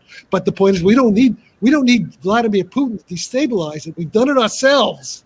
But to answer your question, Mike, ourselves. What? You asked me earlier. My audio. If you can hear me, if one of you guys can hear me, raise your hand. I need to see if it's my mic or my speakers. You can hear me, okay? I can hear you. Yeah. I would think, given the fact that we've got decades, Jack's been trying to approach people in the government to, get on the ball about this stuff for, like I said, decades. And it doesn't look, if anything, it's going to be worse. There was a window of opportunity under Trump. Yeah. And unfortunately, that didn't happen. But I think the best way to go about this now is to try to do it through the private sector. People like Bezos, unfortunately Bezos, I can't see Bezos, I don't understand, and Musk as well. Maybe Branson might be interested, but the way to do this is to do this via the private sector. Get some private. There's plenty of private sector money out there to get this ball rolling. And plus, there's a lot of interest in it when you look at what Musk has done and Bezos have done. The patents and there's the definitely that profit. no one, and obviously don't want to go to Bigelow. I mean, but the financial profits in something like this are beyond imagination, obviously. And unfortunately, I just don't see the government doing it. Yeah. If it was going to happen, it would have happened by now. And, Jack is doing the work. He's doing serious, real work. It's all there in the equations and in his explanations. And if nobody is intelligent enough in DARPA and in the national security establishment to see that, then we're done. We might as well just roll over and play dead. We're finished. That's why I'm sorry to say that I think that is the case in America. I think America is finished. I hope to be proved wrong. I don't like this because I'm a patriot. But I think America is finished. So we have to send you to etiquette school to get you to where you can go to. No, the point is, You're such a pleasurable, nice person to get along with. Yeah. Listen, I'm I'm full of milk, the milk of human kindness. I don't know why people but seriously, I think America is gone. We have all this cancel culture, woke. We have all this, Lloyd Austin, the Secretary of Defense, he's talking about transgender this and gay marriage and stuff like this. And anybody who's a patriot like us, we're domestic extremists. We're we're Nazis. I'm Jewish. I come from a Jewish line of rabbis. There's your problem. I'm the Nazi. Black Lives Matter, who burn down cities, they're not Nazis. Antifa, who attack senior citizens eating their dinner in Florida, they're not the Nazis. We're the Nazis. Black holes matter. White holes matter too. All right. So the point is, everything's crazy in America right now. Agreed. Yeah. I think you're also dealing with several different types of I don't want to say personalities, but you're dealing with different factions, so to speak. You've got the political elite that have been there, that establishment for however long. You have to deal with them one way. Then you've got the military that you've got to deal with an entirely different way. But you need the politicians to get to that section. So by taking it outside, putting it in the private sector, and doing it that way to show that the proof of concept actually works is really the only way to do it. Now there's enough money and enough interest in this to probably push something along. It's interesting that Obama just yesterday or the day before said that there's things out there that are highly advanced and we don't know how they work. Well, from what I understand, and I don't think this is UFO conspiracy theory stuff, presidents have a limited ability to gain access to that information. A number of presidents have tried, and they hit a stone wall. So this is so heavily compartmentalized and so deep black that there really is probably just a small number of deep state, maybe non-deep state, maybe just outside people who got the lid on this thing and who are running the show, the gatekeepers. Yeah, you can't just become president. And technically, the way it's supposed to work on paper is that the president has right and access to anything. But there's the need to know. There's just so everybody knows, there's not any term called above top secret or anything like that. You've got, you've only got your 3 levels. So once you get to top secret, then everything's compartmentalized, and you may have some codes that go in there like Umbra and all these stories. You've got Barry Goldwater trying to get access to Wright Patterson and getting yelled at by Curtis LeMay. Right. I mean, Curtis LeMay chewed his ass out. Yeah. Here's the funny thing about it, as far as getting like access to Wright Pat, access to Area 51, access to these different locations. Basically, all you need is a person that's inside that needs you. And they pull you right in. There is no other process you go through or anything. If we wanted, let's say, if we believe the Bob Lazar story, I mean, he's a classic example of how that would work. But a president is also done the same way. When a president comes in, they're only brought into certain things on more or less a need-to-know basis. If there's some reason to bring them in, I would not. There's a couple of presidents I would not want to have or to have any knowledge of some of the systems that were put into place as far back as the 50s and 60s, like Inchworm and some other little things like that you kind of wonder, why would he need to know? What's he going to do with it? He would probably axe the program, not see the bigger picture. And every 4 years, you've got a new policy when you're talking about a 50-year program. So just like if Jack wanted to start the program, if you do it through the government, 4 years from now, who's to say that they'll kill the program just because it's not in the budget? But if you have, Okay, but here's the particularly thing. with this administration. yeah, exactly. The first thing this administration would do would be make sure that it was diverse. Okay, I think that takes precedence over with the intersection with intersection and to have I mean the whole thing is so crazy. They're so stupid. I mean I can't believe how stupid that is. It's insane. It's self-destructive. Well, all I can say is this. I was watching the victory in Europe celebration of Vladimir Putin in Red Square a couple of days ago, and the head of the army, the head of the Russian military, in standing up in a car in a convertible, and he passes by the church and he crosses himself. Yeah. So it's the old Russian czarist, Christian. At least they're Christians there. Well, I got a prediction. Let's say if this report, a miracle happened, and this report actually said something to the effect of some of these vehicles could be technology not of this earth, however they want to phrase it, not to panic people. You don't want to use aliens, you don't want to use extra. Could be non-terrestrial, unknown non-terrestrial technology. If they were to actually say that in this report, I think Jack's chances of getting government funding would go up immeasurably right overnight. See, so I'm kind of hoping that they do that. Because that would light a fire. Because then they would have to do that. They couldn't leave any stone unturned.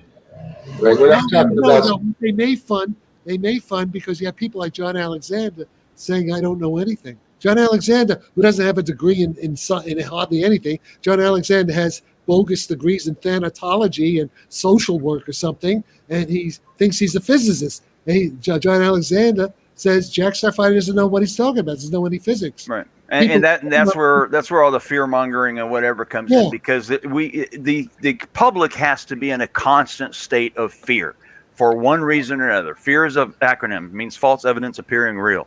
So basically, you've got all these people out there that are being told or being shown things that are mysterious and we don't know what they are. Or, every year or two or 10 times a month, we're shown things on TV, whether it be mainstream media or whether it be from the government, that we need to fear this. And because of that, we need to put this money over here. And we also have to have black projects that way because we're working on things that we don't want the technology out or whatever. So that's a constant battle. And that's exactly why things like this, like the ATIP program, which was only a $22 million program, that is nothing. Is nothing. And so I agree that UAPs need to be studied. I agree for a different reason, but I agree that it needs to be studied over time because. Let me say something about ATIP. Go ahead. Yeah. The ATIP problem was money mismanaged, basically, because you look at the 38 papers that they commissioned. It was just a way for Eric Davis and Putoff and these guys to get money from the government, the contracts. They wrote Mickey Mouse bullshit papers on Warp Drive and this and that. They didn't contact me. They know what I'm doing. I could have written much better papers, or at least helped them write the goddamn papers. So they didn't do due diligence. They didn't do a real job. And I hope Randolph Scott, the Inspector General of the Pentagon, if he does a thorough job, he should investigate all this. There's a lot of bullshit. And now Ron Pandolfi, who was a Central Intelligence Agency. He's a PhD physical chemist, I think, Science Technology Directorate. This is what Pandolfi. You talk to Pandolfi about this. I have a BS degree in BS, just so if we're putting it all out there. Right. So there's a lot of even the ATIP program was mismanaged, is what I'm saying. They could have done a much better job. We could be way ahead. Yeah. There's a lot. The thing is to keep when Elizondo left. Remember, he said that the program continued even after he left. He left under some weird situation. I'm privy to part of that. Hopefully, you're watching this, Lou. I know it.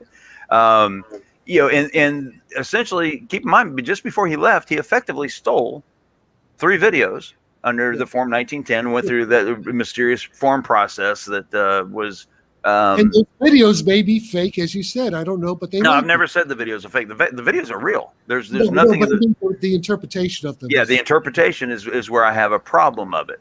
Each video is explainable. Mick West has done probably the best job of any of the debunkers out there as far as explaining some of these things, but he gets the same grief I get whenever I try to explain something that's a little more prosaic. Who's Tyler Rogaway is kind of on here. Tyler, he's a writer for The Drive, and he's a pretty smart cookie. He came out with, oddly enough, a balloon theory in the last day or so. I think somebody sent me a link to that article talking about the high altitude balloons and stuff. But these things that, like the balloon we just saw, or the object we just saw from the Omaha, that would be a low altitude. But when you combine the radar and the visual data, the video data, with the pilot's eyewitness accounts, that's where the balloon theory and that's the thing. Spoofing stuff falls by the wayside, in my opinion. Listen, we could argue. We're not going to actually come to any consensus about the observational evidence. All we could say is this: if the stuff about the nuclear weapons interference is true, if everything over the last 1,000 years goes back to the Upanishads where they had UFOs, the Star of Bethlehem is a UFO. I mean, it goes back our entire history. Oh, of course. Okay. Of course. So what I'm saying is that we can understand all this stuff in terms of elementary physics of Albert Einstein. Mm-hmm. That's all we need, basically. Well, I wouldn't call that elementary, but in your case. By elementary, I mean it could be taught. At least it could be taught to smart high school students. So I'm talking about junior smart physics high school, senior, 18-year-olds, 17, 16-year-olds. And it could be certainly taught at the undergraduate level in college to physics majors. So that's what I mean by elementary. That, it could be part of the standard curriculum. Mm-hmm.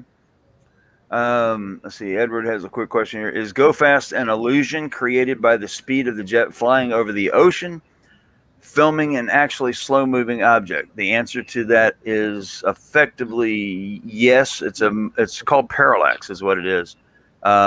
If you have an object, let's say you have an object in 3D space, so it's you can't. If I just go in 2D space, you can't really tell how far away it is.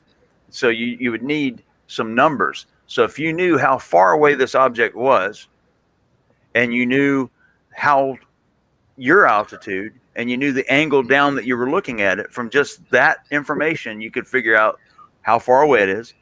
And if you do that over time, you can figure out how fast it is. It's not really that hard. And Eric Davis, he said my math was wrong, and that I'm an idiot, and you and I, Jack, suffer from Dunning-Kruger or whatever. Well, we're narcissists. Yeah, we're narcissists. Well, I guarantee you that. No, but I have empathy, so I don't. Yeah, right. I mean, JFK's a narcissist. LBJ. I mean, anybody. Yeah. Well, the only one who may not be a narcissist is Joe Biden. He's not even there. He's just the whole. Yeah, he's just sitting. He's waiting. He's like a puppet, waiting for somebody to tell him what to say. And then when he says it, he God. He mumbles it. I think probably Obama is still running the show, I guess. Yeah, or Kamala. Yeah. Well, Kamala, whatever. Wait, we know Kamala's from our neighborhood. Oh, is she? She's from she's San Francisco. Brown was Willie Brown's hoe. Okay, we seriously. She's Willie Brown's hoe back in the 80s. Then she would hang out in North Beach. She was part of the whole bohemian crowd. We know Kamala's not the brightest thing on the block. And that's the other thing. I mean, Kamala, Jesus Christ. I mean, of all the people to pick Kamala, Willie Brown's hoe is now the vice president of the United States. I mean, one of my ex-girlfriends was one of Willie's hoes, too. Right, yeah. I mean, Willie's part. You get around that guy, man. Yeah. I mean, well, listen, Mike, I got to get going. I got something else I got to do. It was great chatting with you. Yeah. So I'm going to sign off, guys. We lost his audio. How do I do that? No, I don't. I'm saying I hear you, Kim, but I don't hear Michael. All right. Michael, all right. Okay, so listen, we'll talk tomorrow. Yeah, he's lost his audio. So I don't know if they can hear us at all.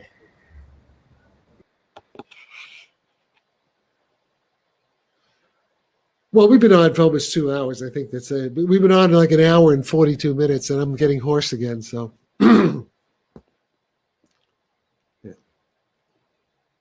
All right.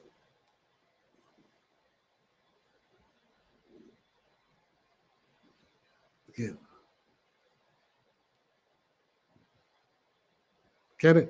Cannot hear you. Okay, that's enough.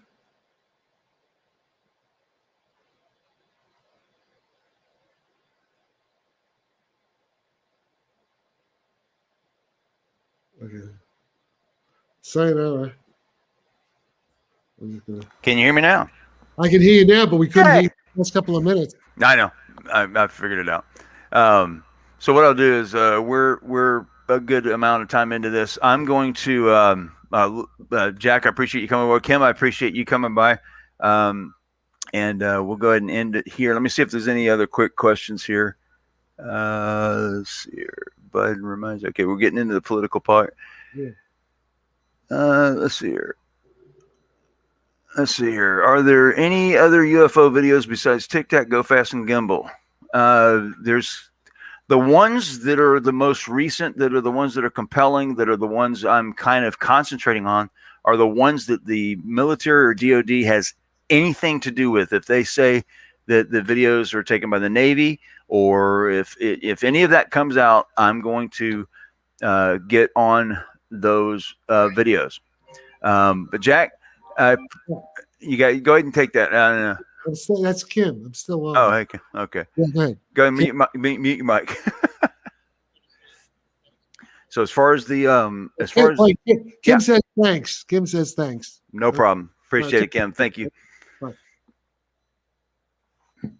Okay.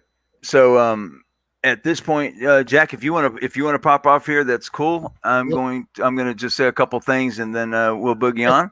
I thank you for dropping by. We'll talk later. Okay. Absolutely. Bye-bye. Absolutely. Bye-bye. Bye-bye. How do I do this? The exit. Yeah. There you go. Put it right on the. And I'm going to stop cam. And then I'm going to leave. There you go. Live long and prosper, Jack. I appreciate it. And I'll definitely talk to you later. Okay. So as far as the videos are concerned, what's recent, the videos that were put out by Jeremy Corbell, the images that were put out by George Knapp, obviously the 3 videos that were put out by TTSA, which is To the Stars Academy. Those are the ones I'm primarily concentrating on. Anything, because I'm not a UFO guy. I'm not a specialist in UFOs. I don't know all the stories. I mean, my first story I remember hearing was Barney and Betty Hill. I remember back in the days when I was interested in it, but I kind of lost interest when I got to a certain point. And when I lost that interest because I was looking for something that I felt like wasn't there. But I do believe that obviously aliens exist. My thought is, are they coming here? Are they coming here twice a day? Keep in mind, like the pilot Ryan Graves, he said that they were seeing them daily. And I have an opinion on what they're probably seeing daily. Some of you have followed some of the things I've said. And of course, I've had a lot of arguments on Twitter and what have you, but that's where it happens. That's where a lot of the information as it comes out, and the information that I put out, and the information that, when somebody's debunking something, I don't just debunk it and say it's not something. I try to go that one extra step to find out what the hell it is by going to the source as best I can. In the case of these 3 videos, I went to Raytheon. I went to Lockheed Martin. The videos are there. You guys know I went to these places to ask them directly what the questions that everyone was wanting to ask, that no one seemed to go to these places to ask. Of course, the answers, if I received an answer, it would have been top secret security. It would have been classified, and I couldn't speak of it. And I don't have a security clearance now, so my security clearance is gone. But you would be amazed the amount of information that you can garner. And I'm not trying to throw anyone under the bus or anything, But the amount of information that you can acquire through whatever means necessary, whether it be someone coming to me, talking to me, whether it means I'm sitting at a veterans bar waiting till the subject comes up, or what have you. Sometimes that's the methods you have to use to get the information that you want or to verify information. Sometimes somebody might be blowing smoke up your ass and you have no clue that what they told you was actually factual or not. So over time, you take all this information, piece it together until you can come up with some sort of tangible story that you can say, this actually makes sense. And that's what I've tried to do, is make sense of all of this. And what I'm starting to find is that it's a prosaic explanation. A lot of these things, in my opinion, and in some cases, not my opinion, it's actual fact. Like Go Fast is actually a fact. There is no other way to explain it. It's not what we were told it is. So if they lied about that, especially after being told that the information in the video itself debunks it, we're talking going on 2 years now, and they keep saying it, then that's a problem for me. If someone puts out a piece of evidence, claims here's our evidence, and keep in mind, Christopher Mellon stated a quote from Carl Sagan: extraordinary claims require extraordinary evidence. And he presents the videos as extraordinary evidence, and they're not. None of the videos show anything extraordinary, and particularly in the you want to come on, Solid? Oh, I know you are. Yeah, I'll talk to you for a couple minutes. Give me just a minute to finish this up. I'm not against. A lot of people think that I'm against the Navy personnel. I'm not. It's not their fault. They saw what they saw. They really saw the things they did. Kevin Day, he saw that object on radar move from X feet to X feet. I'm not going to say which one because everybody's arguing about that. In 0.78 seconds. He did see that. I have no reason to doubt him. I have no reason to doubt David Fravor saw that object, what he thought was bouncing around like a ping pong ball. I have an explanation for it, but my explanation may not fit your idea of what happened. And my explanation is because Fravor doesn't know what it is. I found some information that kind of tells me what it is. And whenever someone explains that, I'm not saying that that is what it is. I'm just saying that the person who told me, or actually it's more than one, the information that I got explained to me tells me that the visual cues that David Fravor got of the ping pong effect was in the submersed object that was creating the froth of water on the top or what have you, the size of a 737. That object underneath the water, as far as the story that I've been able to put together, that object was a submarine. The submarine launched a spoofing balloon. The balloon is launched in a canister. The canister goes to the surface, it opens, and then this tethered object comes out and it starts inflating. Once it inflates, it tests whatever it's testing, the DRFM or the just communications, we'll say that. And then it has to get a certain number of GPS satellites online. It takes like 30 seconds or so, from what I'm told. And that balloon is on a tether, and the tether holds the balloon until it's ready to launch. And then they cut the tether and it goes. So when Fravor was coming up on that area, he stated that's what he saw. Now the balloon is in a north-south angle, which is what exactly what Fravor said, because the wind was from the north, which pushes the balloon to go that way. And an object on a tether, just like a bobbing float on a fishing line, it's going to kind of look like that. I don't think it was doing as drastic as maybe he remembers, but that's what I'm being told. As he comes down, the tether's cut. They both the balloon is coming up and going at whatever angle it's going at, and he tries to cut that circle. And when he does, he thinks the object's bigger than it is, or close, or further away than it is. Cuts that circle, basically disrupts the airflow over the balloon to the point where it pops or what have you, or someone killed it or whatever, and it drops down to the water in his eyes and in the eyes of Alex, which is the other pilot. It disappeared. It just blip, disappeared. One of the stories says it went off over to the horizon at X amount of speed or an X amount of time, which they calculated had to be a certain speed. Another story says they lost it in the haze. So which one is it? It did it on 60 Minutes. He said it disappeared. On one of the reports, it says they lost it in the haze. On another one, they said they saw it go towards the horizon and lost it over the horizon. I don't know. I'm not saying anything about David Fravor, but that is the problem with only relying on that type of testimony. That story has changed several times. So which one is it? Which one should the SEU go with? You know, who knows? Solid, you want to come on? Oh God, there's Robomax. Let's let Robomax come on. All right, I'll put the link up there. Robomax, you can come in too if you want me to have a little fun with you. Let's see here. Invite. Give you the code. That.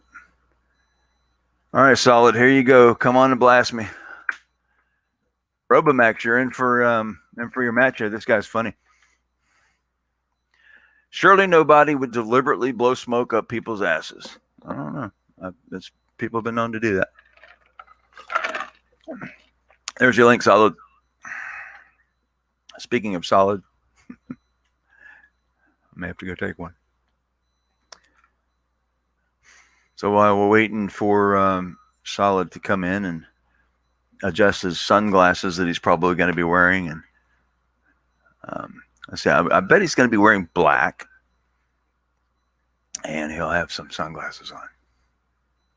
Let's see what we get, because he is very entertaining. I got to hand that to him. Robomax is entertaining too. I actually had a debate with Robomax, which he lost so bad in that debate, but he thinks he won. But that's cool. All right, Solid. If you come in, come on, bud. But anyway, so going back to the forever thing, because a lot of people get on to me about the Tic Tac thing.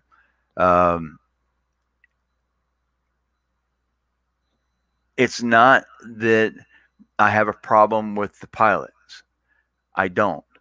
I have a problem with this. The same problem that everyone should have is how it was handled, not by the pilots, but by the fact that the captain of the ship didn't seem to think this was very important. If the objects have been there for days, I mean, logic would dictate that if you've got objects entering that airspace, that you would go check them out. Now, if they weren't a threat, which is what Kevin Day has said, and I respect Kevin Day tremendously. He's actually, probably most of the information that I like to rely on, I rely on his accounting of it, because his story really hasn't hardly changed at all. But the important thing is that the way that we all think it should have been handled, which would make sense, which you have rules of engagement and what have you. And here he is. Oh, look at that. I told you he'd be wearing some sunglasses. There he is. What's up, Solid? How's it going? I'm hearing the audio. Hold on. Yeah, it's good. Yeah, kill one of your. All right. There you go. Perfect. All right. So that was How's a fun. It going? It's How's it good. going, Mike? How's it going, Mike? It was a fun show we had last time. Mike, I could see it going again. Yes, Mike, it's How the hell good are to you? see you, man. You too, How buddy. long has it been? It has been 4 months, 17 days, 6 hours, and 22 minutes and 37 seconds. Oh man, I knew you missed me because you missed me because Yeah. you know exactly to the second when the last time is we spoke to each other. Hey, I know when I'm about to lose $10,000, I remember that moment.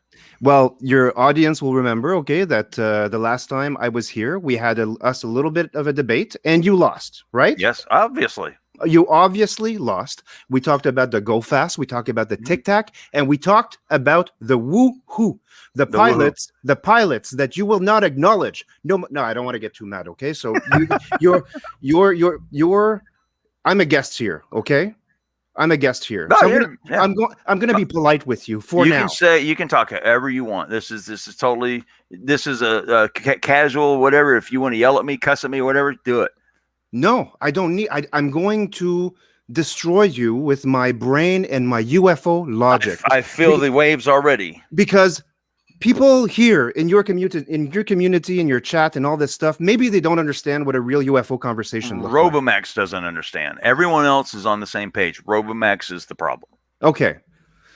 Well, if people want to see, I mean, it was about a year ago, you and I had a big debate on the Go Fast Tic Tac, and I made sure that you understood that woohoo is exactly what it means. It means 200 miles an hour minimum, okay? Mm-hmm.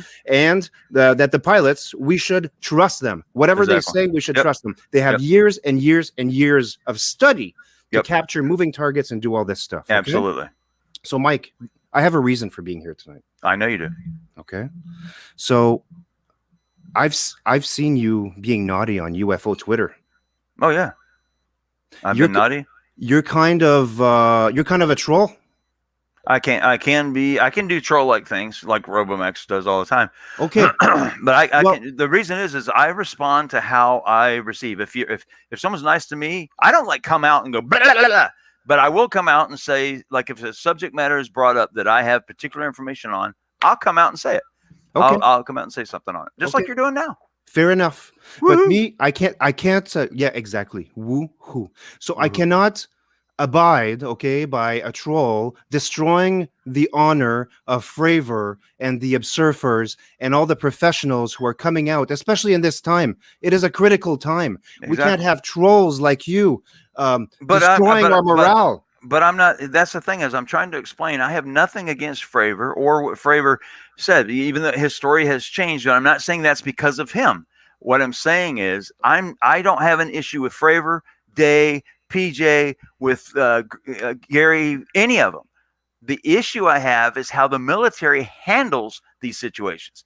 Like I told you before, I am a believer. Okay, I do believe that the possibility for these things to happen are happening. The problem is that the specific, like if you take one case in point, you got 5 videos. Okay, you got the 3 from the TTSA videos we talked about. We talked about the Go Fast.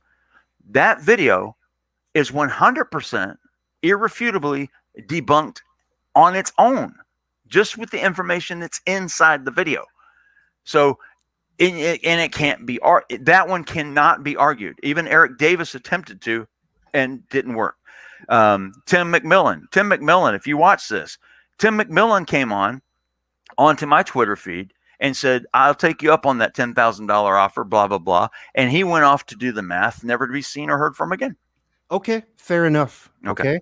So now I feel like we're not going to settle this tonight. Okay. No, we probably won't, but we can have some intelligent, fun conversation, and maybe we can learn whatever, the other side believes. Okay, fair enough. Well, no, the reason, I came here because it's been a long time, Mike, since we've talked to each other. True. And like I said, now you're just causing problems on UFO Twitter. Excellent. People, and I'm going to cause a lot more problems coming up here pretty quick. And people are losing. You're trying to take away our Tic Tac, and people are losing the morale in Lou. Have you seen the Sheehan stuff going on and all this stuff? It's the morale we're losing the morale. We are losing our Tic Tac. And I think, Mike, that you are probably fully responsible for us losing our Tic Tac and being where we are today. So, I do have some Mentos around here somewhere. I don't have any Tic Tacs, but the reason I'm here today, I don't want this to be a big conversation today. I just wanted to look in your eyes, face to face, and tell me that you love me. And not only, I have a lot of love for people, but face to face, I want to challenge you, Mike, to a real debate. Oh, you would lose and suck. I want an entire. You don't want to do that. I want an entire. Robomax tried that and he lost. No, I want a 1 hour live stream. It will be. I defeated you in our first debate. I'm giving you the opportunity to have a rematch. And not only am I going to deal with you, Mike, you trying to take away our Tic Tac, I'm going to deal with all the skeptics in the UFO community. I want to dispel all the rumors and the lies and all the things. I want. What's one rumor, one lie? What? Name any particular thing that you have a beef on that is specific to either myself or Mick West Yes, or whoever. fine. Lou, right? Okay, Lou, who's made all these sacrifices. What about the rumor that Lou lives in a boot with little windows on it? That rumor was not started by me. That was actually started by a woman that lives in a shoe. And she said something to someone, and finally it came around that apparently Lou lives in a shoe next door. We have all of these rumors out here in the community, and nobody is standing up to you, and nobody is standing up to the skeptics to do something about it. So what I'm saying, I want to do something about it. I want a full live stream, you and me, mano y mano. We are going to go head to head, Mike, head to head, face to face, whatever to whatever. We're going to work it out. We're going to go through everything, and I'm going to deal with you and all of the skeptics in the community. Okay, so do you accept my challenge? Oh God, this would be comedy gold. Of course I would. Perfect. So that's why I came here today. Where are we doing this at? We're going to do this on your stream, on your show, not this week, but I would like, we need to promote it because I'm going to be here with a legion, Mike. Okay. I'm going to be here and we're going to promote it. It will be the event of UFO Twitter for a while. And I'm going to deal with you and I'm going to deal with every skeptic in the community. I would like to do it maybe like a couple of weeks from now or a month from now. Give us all the time to prepare and do, our workout, I need to lose 20 pounds. It's, there's a lot of things that we need to do before we're ready here. Okay. But but this is a warning to you. I've already defeated you once and I did not give you all my full information. I used to be known as Solid Mabs, but now I'm Behelit Mabs. I get that. I've ascended to a different form. Okay. I do not mess around. Is this a metaphysical thing or is it spiritual or what is it? Spiritual, metaphysical, sexual, whatever it is all of it. Okay. Okay. So I have changed, okay, and I've only gotten better, and I want to challenge you, okay? I am not someone to be trifled with. I will take on anyone in the community. I have a t-shirt here, Mike, okay? I knocked out a pro on Full Tilt Poker on a free roll, a free roll in 2011, okay? And they sent me this t-shirt. So I'm not here to mess around, okay? I am not joking. I want us to go man to man. Mm-hmm. So I will have my people contact your people sometime after the show, and we'll set this up. Does that work? Yeah, let me see if I got my people. I don't have any people. Just have them contact me. Perfect. So what's the best way to get in touch with you? MikeTurber@gmail.com would be probably one.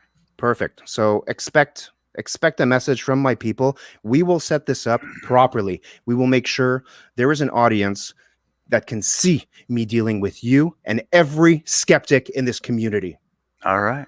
I'm with you on that. I'm ready. We'll do the schedule. We'll do the promotions. We'll get Michael Buffer to come out and do the Ready to Rumble thing, all that. We can do all that. We will do it up. Okay, Mike? So thank you again. Thank you for having me on your show.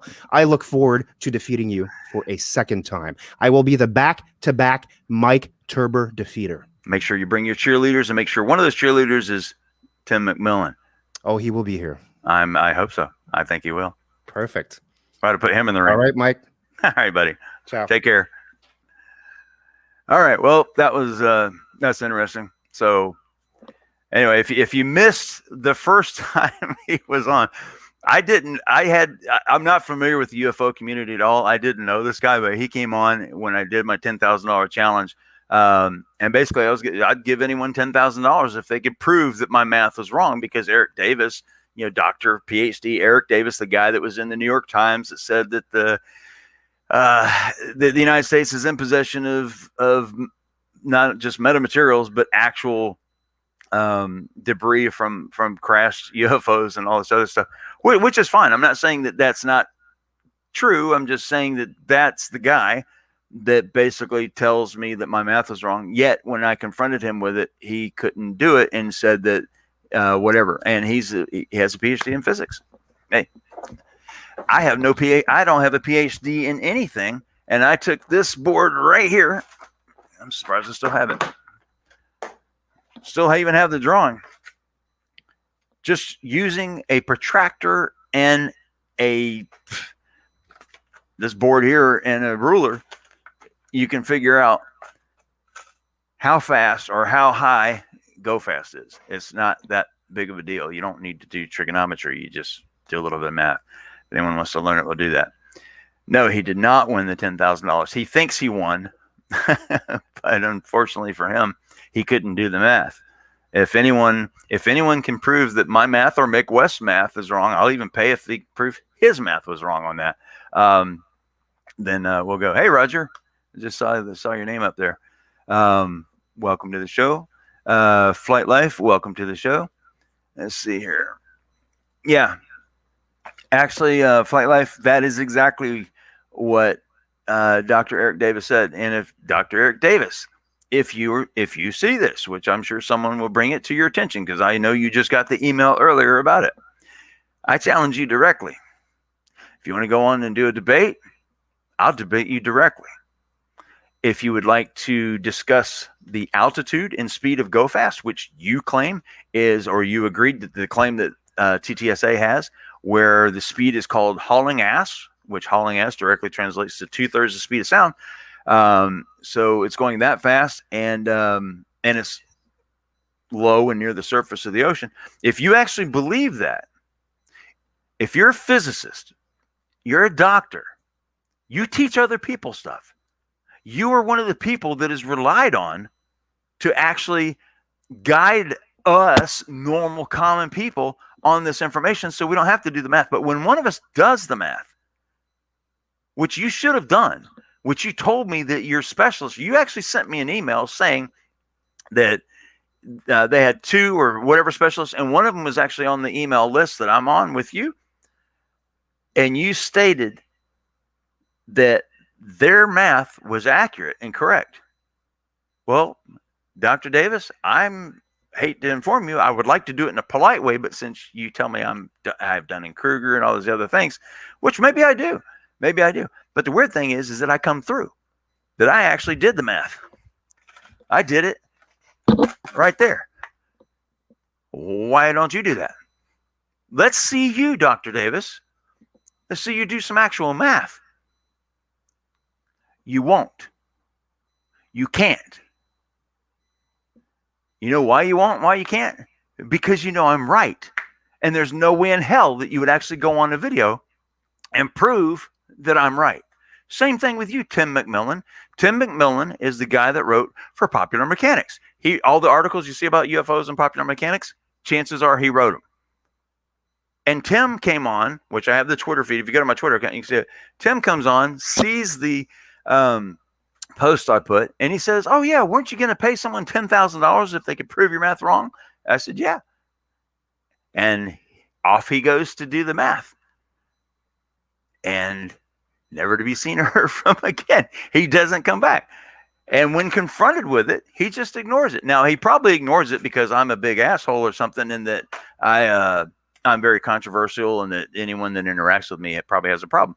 But the problem is this. Tim, you said you could do it, and you said that my math was wrong, and it wasn't. You probably went off and figured out that, hey, shit, he's right. And you can't do that. You can't come back and say it because you're not a man. You're just simply not a man. A man would do that. The way the scientific method works, and this is for Lou Elizondo, Christopher Mellon, Hal put off now because Hal didn't answer the last email, or he said he would respond but didn't respond in kind. Eric Davis or anyone else that's in that TTSA camp that actually believes the information that you have on some of those videos is correct, including GoFast. Now, GoFast, all the credit for basically debunking that or coming up with the correct debunks goes to Mick West. Mick West, that debunk on the gimbal is beautiful work. But the problem is trying to get anyone from TTSA to actually do the science. They won't. The reason why they won't is because they are perpetrating or perpetuating bullshit, effectively. And I'm sorry, folks, but all 3 of those videos that TTSA put out, and Lou used the 1910 form, and Christopher Mellon on 60 Minutes the other night, or on Joe Rogan, or maybe it was 60 Minutes, I think it was Joe Rogan, said that he surreptitiously acquired those videos. But they don't get punished for it. If you go into the Department of Defense, the Pentagon, and basically take out some videos and leave with them, and then You're told that, oh, you can use them with a contractor, but you're not allowed to show them to the public. Okay, and the next thing you do on December 17th, I think it was, of 2017, or December 16th of 2017, is that you show those videos to the world, and you don't get in trouble for it. There's something else going on here. So the bigger question is, what the hell else is actually going on? All of this stuff is coming out. Now you've got videos leaked to Jeremy Corbell. I have no beef with Jeremy Corbell. I have no beef really with any of these people. I have a beef with what you're doing and what you're claiming. If you're going to claim scientific method and someone peer reviews you, or someone comes in behind you and says, hey, your math is wrong on GoFast, it's in the freaking video. The math is in the video. All the information you need to debunk that video is inside the video itself, and they couldn't see it. They had experts come in, 25-year pilot this, 25-year military pilot that, and their answers were, when they were asked how fast they thought it was going, they said it's hauling ass, and then they said 2/3 speed of sound. Anyway, all crap, bunch of crap. So let's see here. I believe everything's city balance. Okay, there he goes. So anyway, I'm going to go ahead and end the stream. If there's a couple of people out there that's on the Tiger King thing, I am going to probably go live again tomorrow with information on that. Alex Spiro is a new attorney for the girls, and there's some stuff going on in the background. I will go ahead and say it right now. It is my understanding that Tiger King 2 will not be out now until October. It was, remember, supposed to be out in February, March, or whatever. Now I believe they pushed it to October. So you heard it here first, because that's information has gone nowhere. I don't think anyone's put that out yet. So I'll probably contact TMZ and let them know. If anyone has any questions on the UFOs, ask them now, and I will try to do it before I go here. I feel as though they started saying UAP instead of UFO because some of the objects have been captured and are identified. That could be true. The reason, my understanding, and I'm trying to be as politically correct as possible when I say these things, the reason why UAP is being used instead of UFO, or one of the primary reasons, is because when people request, especially like on a FOIA request, if they ask for information on UFOs and they're now called UAPs, the military or the government can state that we have no information on UFOs, because now they're called UAPs. And I remember several projects I was working on where the name changed several times. Once the information got out to the public, boom, name changed instantly. So, you know, that's part of your reasoning there. And it's also because of the stigma that comes along with UFO. So unidentified flying object was an Air Force term from 1950, whatever. It went along with Project Blue Book. Because the term flying saucer just doesn't sound like really military. So, you know, military has to use all the acronyms and stuff. So UFO was coined. And then I can't remember. I think the British, I think Nick Pope was saying that the British actually used the term UAP. So I think we borrowed that from the British, is where that came from. Oh, yes, Roger. I'll be doing a Vegas show pretty soon. Let's see here. Robomax says videos perpetrating BS. Wonder we've seen that before, but Mike's on the opposite side of time. If you're talking about the Las Vegas stuff, you can't touch me on that, Robomax, because it's quite clear that the information that I acquired for the attorneys and for the victims of the Las Vegas shooting is irrefutable. There is not one piece of evidence that I've put out that you can claim anything on, and I guarantee it. Otherwise, let's see here. Do you think the object? Let's see here. What do you think the object was in the videos that were released? Okay, here's what I think. Tic Tac was the first video that was done November 14th of 2004. In that video, the video was actually taken by Chad Underwood, who I believe he wasn't even a pilot. I think it was the Wizzo on the second group of planes to go out.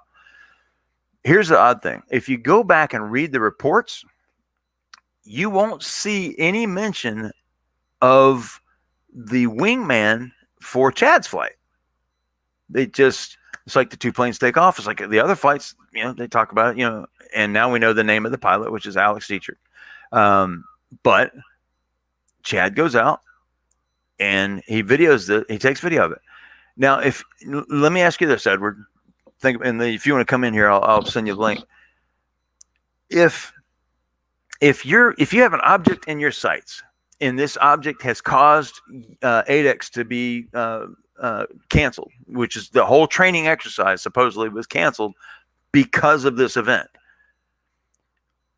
and you're flying along and that object's just out of range and it's just making a small banking turn to the left, and if we looked at it, I could show you something you probably never paid attention to. If you look at it very closely, that object looks a lot like a F-18. It does.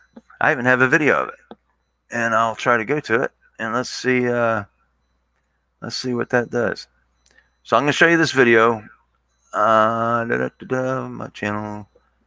Go to the video, and I'll share it here.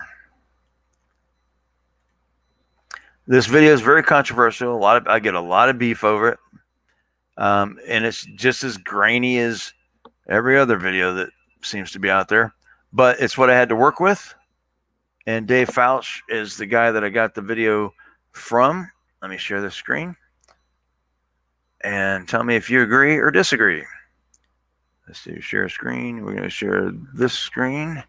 Audio as well. And share.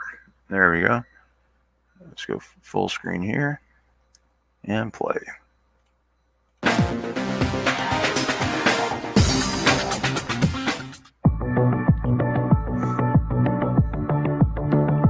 So we don't need that audio. So I'm just going to talk over it. If you look right here, this fuzzy object is your Tic Tac. So I'm going to go back here for a second. We're going to go back when it first comes into the scene, which is a little closer, maybe. And at this resolution, if you look right there, you're going to see two lines going off like that. Now that's glare, or that could be the rear twin tail of an F-18. Now, if you look right here, this cross section, if we just pause the video, if you look at all of these sections here and you go to this video here and you go back and forth, you'll see this looks, now the angle is somewhat tilted, whatever, but you'll see this is pretty darn similar. Now, people say I'm stretching, I'm doing this or whatever, but let me tell you what it doesn't look like. That doesn't look like a Tic Tac. That's the very first part of the video that most people aren't paying attention to. But if you look at that, that doesn't look like a Tic Tac to me. That looks like it's got some sharp angles to it. That's got a sharp angle. That's a sharp angle. Hey, look over here. That's a sharp angle. That's a sharp angle on the same spot. They're both turning left. What are the odds of that shit? So this aircraft here is a lot closer. So that's why this video is much clearer. This video actually is beyond the range of the FLIR. But if you look carefully, man, that looks a lot alike. And I went through a lot of FLIR videos to find out which aircraft the Tic Tac looked the most like. And Dave Fouch came out with his video, which was debunking the debunk of Mick West. And he ended up showing this video. And I was looking at it going, wow, that looks an awful lot like that. Now, you got to use that forensic side of your brain, that CSI side of your brain, and go, you don't have to imagine that they look alike. All you have to do is look at it. I think it looks a lot alike. Can anyone else see that? Because if the Tic Tac, Mick West believes the Tic Tac was an airliner at a distance away. I believe the Tic Tac is actually an F-18, and I think I was the first to come out with that. It being an F-18, it's another object in the sky.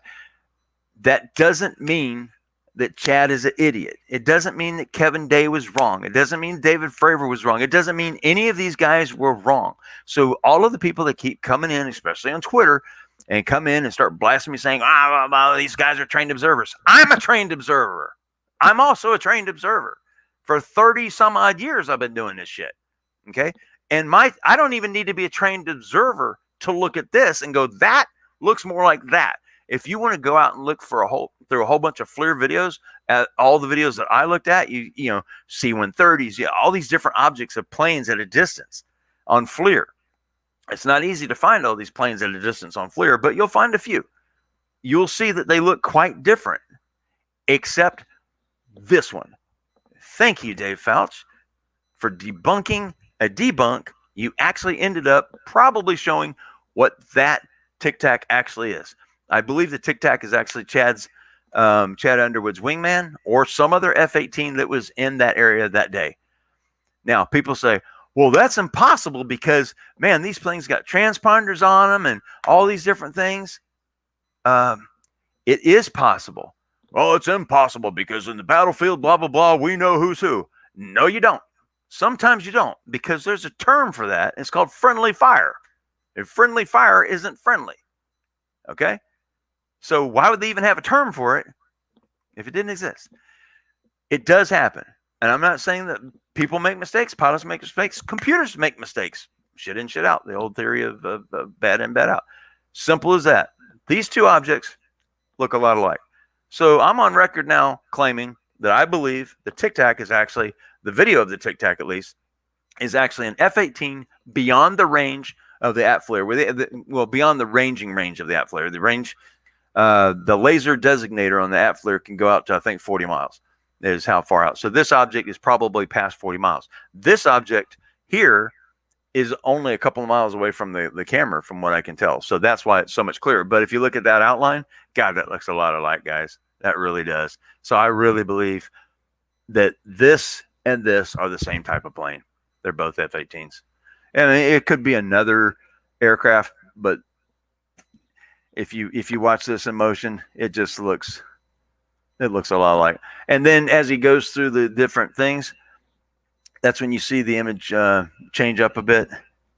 And then it looks more like a Tic Tac, because then on the other images, you start to see it doesn't look like that. So I have this looped anyway.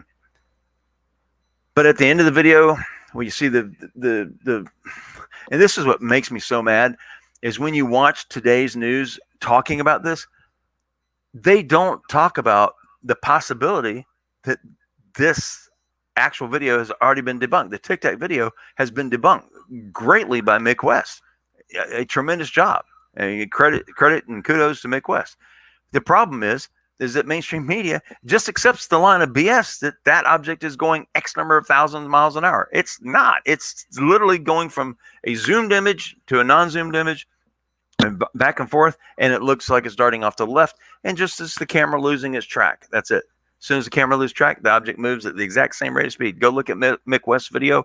Just put in Mick West Tic Tac, and you'll see the whole explanation on it. His explanation is perfect. And I don't have it here, but I basically went through the same process he did to figure it out, and it is exactly correct. Same thing on the other ones. I'm getting pissed. I'm getting upset that all of this media attention that's going towards the UFOs is giving people a false sense that we are about to have disclosure. You are not having disclosure. It's not going to happen. The UAP task force report that you're about to see, that's going to be in about a month, is going to be so anticlimactic that you're probably going to be pissed off. And all it's going to do is it's going to say, we need more data, we need more resources, we need this, we need that. That's effectively what it's going to say. And it's going to talk about a few of these cases. And one of the cases it's going to talk about is this case. Now, when Jack and Kim were on, I didn't want to get too far into this because my belief of what this is quite different. But if you do a search, let me see if I can get this other tab to do it. Let me get back to the screen here.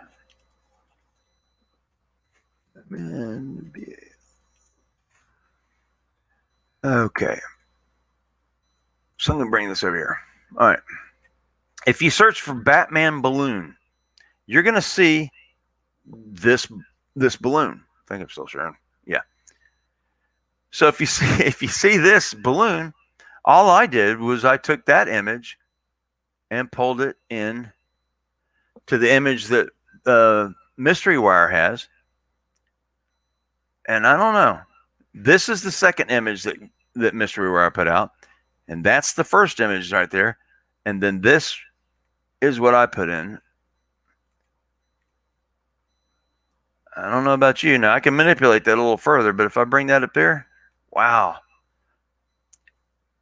Is that not enough to make you guys understand the reason why I firmly believe that this is a Batman balloon? I mean, look at this. Look at that. Look at that. Look at this. Look at that. This is the original image in the background here. Now, even as fuzzy as it is,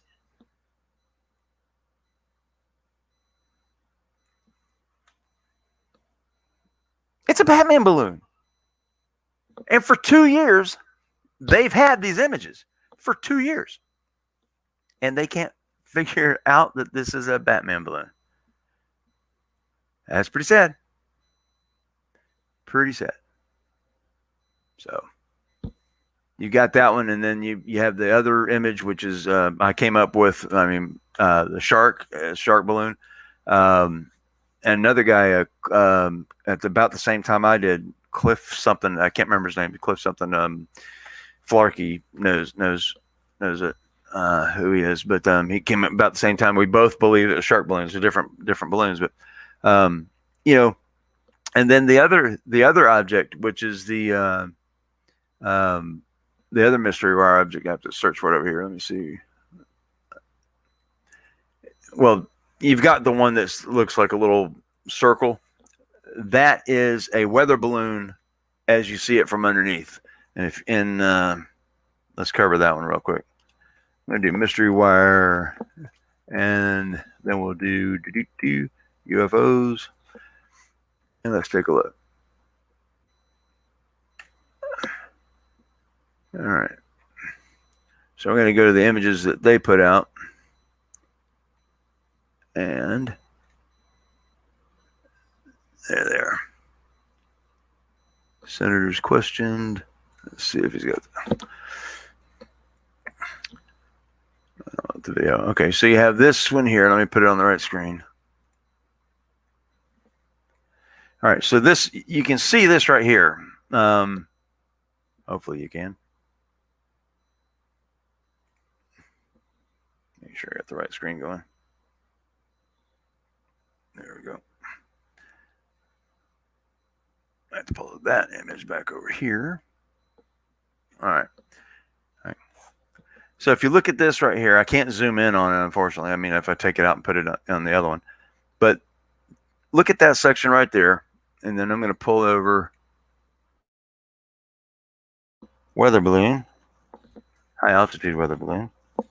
High altitude weather balloon.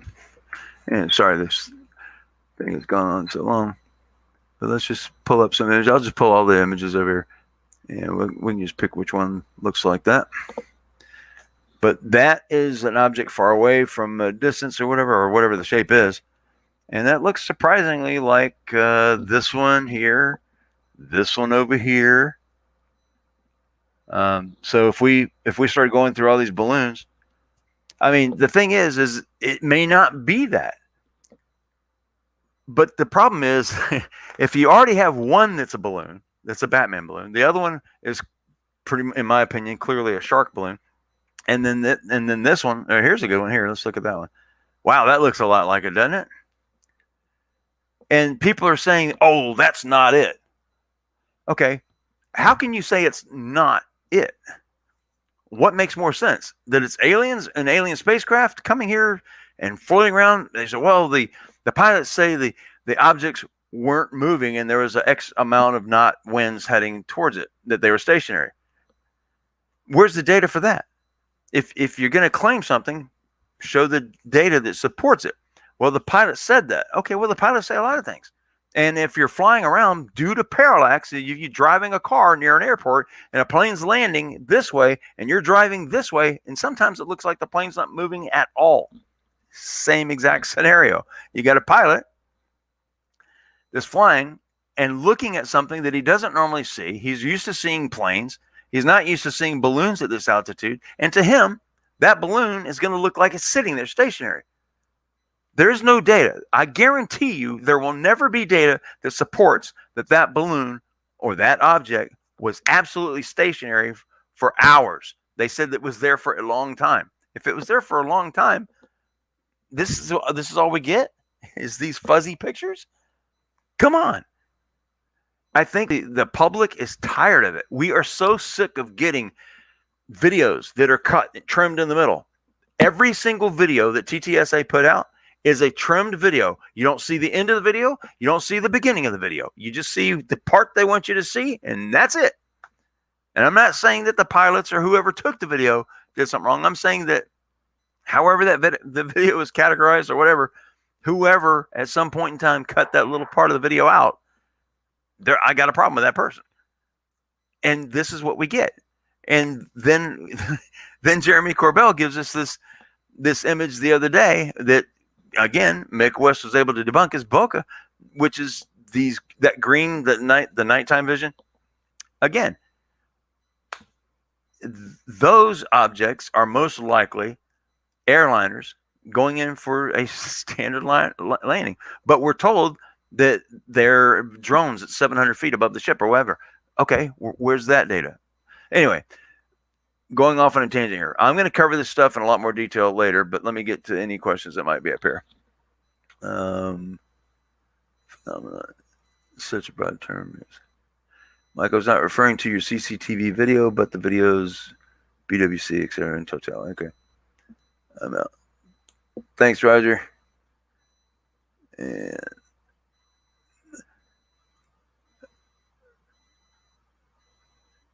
oh, it's Truth Tracker. What's up, Chris? Let's see here. Let's get that up here where I can see. All right. Hey, Mike, a Street Tracker on this channel. Really appreciate your dedication to finding truth. We are in agreement on many things as I watch your videos. I appreciate that, Chris. Thank you. Thank you much. And hopefully you're doing well. I know a couple of times when you went live, it was some interesting things going on in your neighborhood. Okay. Did you think it was a balloon and search until you found one that matches? No, I actually didn't know what it was. You can bring in an image into Google image search and it will find something close to that. So I just did the outline. But what I found was when Mick West and some other guy, there's a website, I can't remember the name of it, that they had found that the Batman balloon was what they found 2 years ago, or about 2 years ago. The other one was basically mine is the shark, and I'll bring that up if I can. I don't know if, because I did that on my phone, so it's not even on here. But the other object is actually a shark. So I'm going to show you exactly how I found it. Let me get the screen. I guess we're still sharing. Okay, so let me shrink that down. Okay, so if we go here to Mystery Wire, let's do that. Let me spell it right. Okay, so we go to Mystery Wire. We go down to the photographs, and we look at them.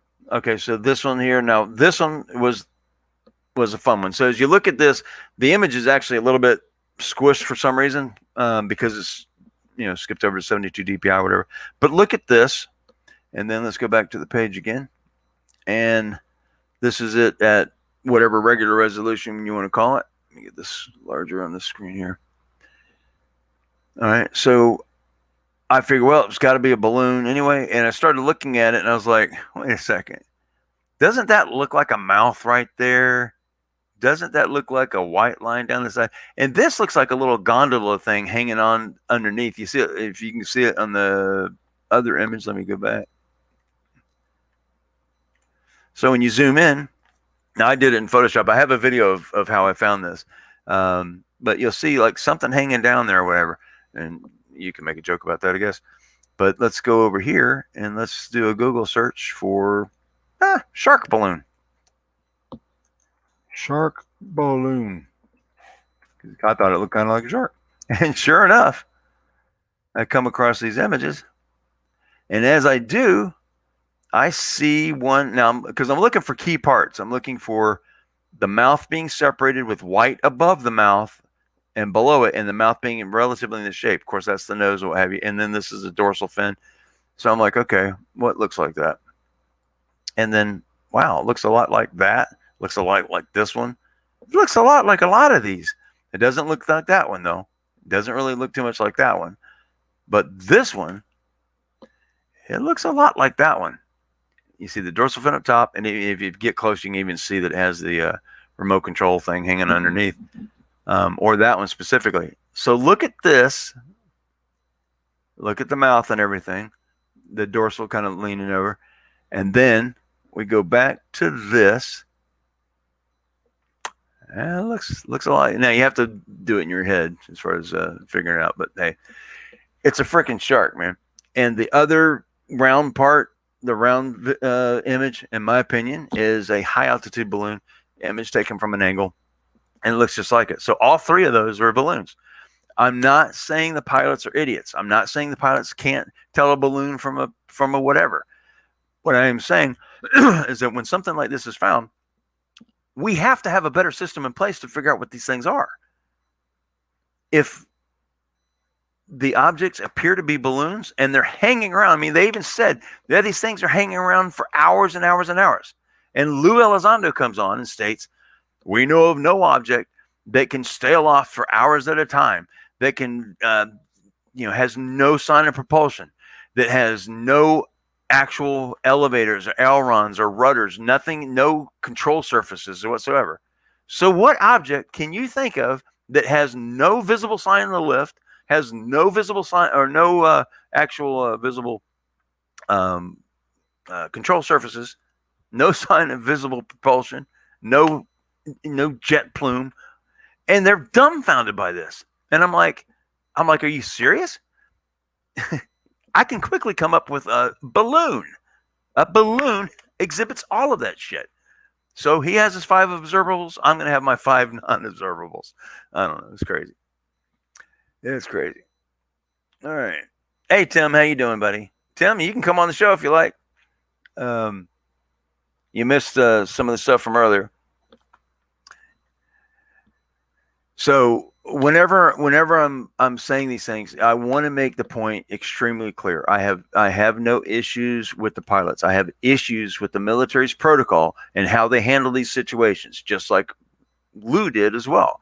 And that the reporting of a UAP should be done automatic. There should be no laughing matter. You shouldn't have to land back on your ship and walk around. People's got tinfoil hats on. They're playing, Close Encounters of the Third Kind, Men in Black, or whatever.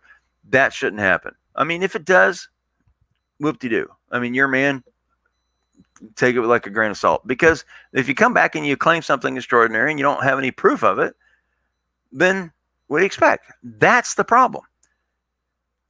Where is all this stuff? If this UAP task force is going to come out and actually do their job, then we need to see the rest of the video. We need to see the data that was taken. Back on the Nimitz, there was what was said to be 2 people that came on board, and they were in a flight suit in one instance, and they were in a plainclothes in another. Well, actually, it was either 4 or 5 people, from what I'm told, that took the data from the ship. Of course, who am I to say that? But that's what we need. We need the data from that date. Now, we don't necessarily need it, but someone needs to reference it if they're going to make claims. The Tic Tac video, which is the Flare 1 video, the gimbal video, and Go Fast do not show us enough of anything. They don't show anything extraordinary. And people argue that at the end of the Tic Tac video, it darts off the left. And we can argue that all day long, but there's plenty of debunked videos out there about it. It just doesn't. It just doesn't meet that test. The recent videos that we've seen, I mean, when I saw the last video that just came out, the latest video, and that we showed earlier, I am dumbfounded, folks. I cannot figure out why it is that the conclusions, even the mainstream media, jump to. There's no vetting process or anything on putting this stuff out. and why they gave the video. Why would you give this information to anyone other than the scientific community? I mean, think about this for a minute. Think about all of the weird things that surround this. You've got the pilots who come back, who basically report what they see. No one seems to give a shit. Why? Why? Keep in mind that, okay, you claim you saw a UFO, whatever, great. So this object is in our airspace, right? If it's in our airspace, then we need to take a look at it. If it's a non-threatening object, which is, Kevin Day explained it to me as far as how they viewed that, as if it was not a threat. So if it's not a threat, that's cool. But it became a threat. Once it became an issue, then more needed to be done. They had a plane. They had 2 planes go out, and they contacted the planes, or 3 actually. The first one with the Marine pilot, they contacted him. What's your loadout? Doesn't have anything because it's training. He's an 8X. 2 more pilots go out, Alex and David Fravor and Dietrich. They go out. What's your loadout? They're training. They don't have anything. You know this, but they did that for a different reason. And that's where we have a lot of contention, because they were, back then, they had just got new radar, and they were testing spoofing equipment then, and they were testing it again in 2015. And if you go take a look at the military contracts, you will see Mercury Systems. Look it up. I'll do it right here. This is a long show, so sorry about that. Mercury Systems, and we'll do spoofing. Mercury Systems, mission critical technology, Navy. Look at this. So this is from militaryaerospace.com. Navy continues buying radar spoofing electronic warfare equipment from Mercury Systems. Look at the date. June 27th, 2017. They continue to buy. So if you read on, this is a DRFM system here. And so what that is essentially, it's a device that mimics other aircraft. Let me read it to you real quick, and you guys can read too. It may be fuzzy on the screen. U.S. Navy airborne electronic warfare experts are continuing their support of radar spoofing electronic warfare technology from Mercury Systems that can fool enemy radar systems with false, deceptively moving targets. Officials of the Navy Air Warfare Center Aircraft Division in Lakehurst, New Jersey, announced a $8.6 million contract Monday to Mercury Defense Systems. Now, I've already talked to them. A subsidiary of Mercury Systems in Cypress, California, for 18 additional Type 2 Advanced Digital Radio Frequency Memory Units, DRFM. Remember that. Remember DRFM. Remember that I'm telling you which objects are spoofing objects. And there's a reason why I know this. Some of it I can say, some of it I can't.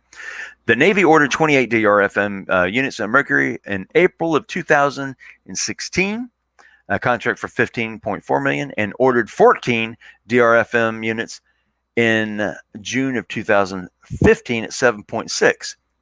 Previous to that, now this is public information. Previous to that, Mercury Systems won a $2.6 million contract in October of 2014. It's right there.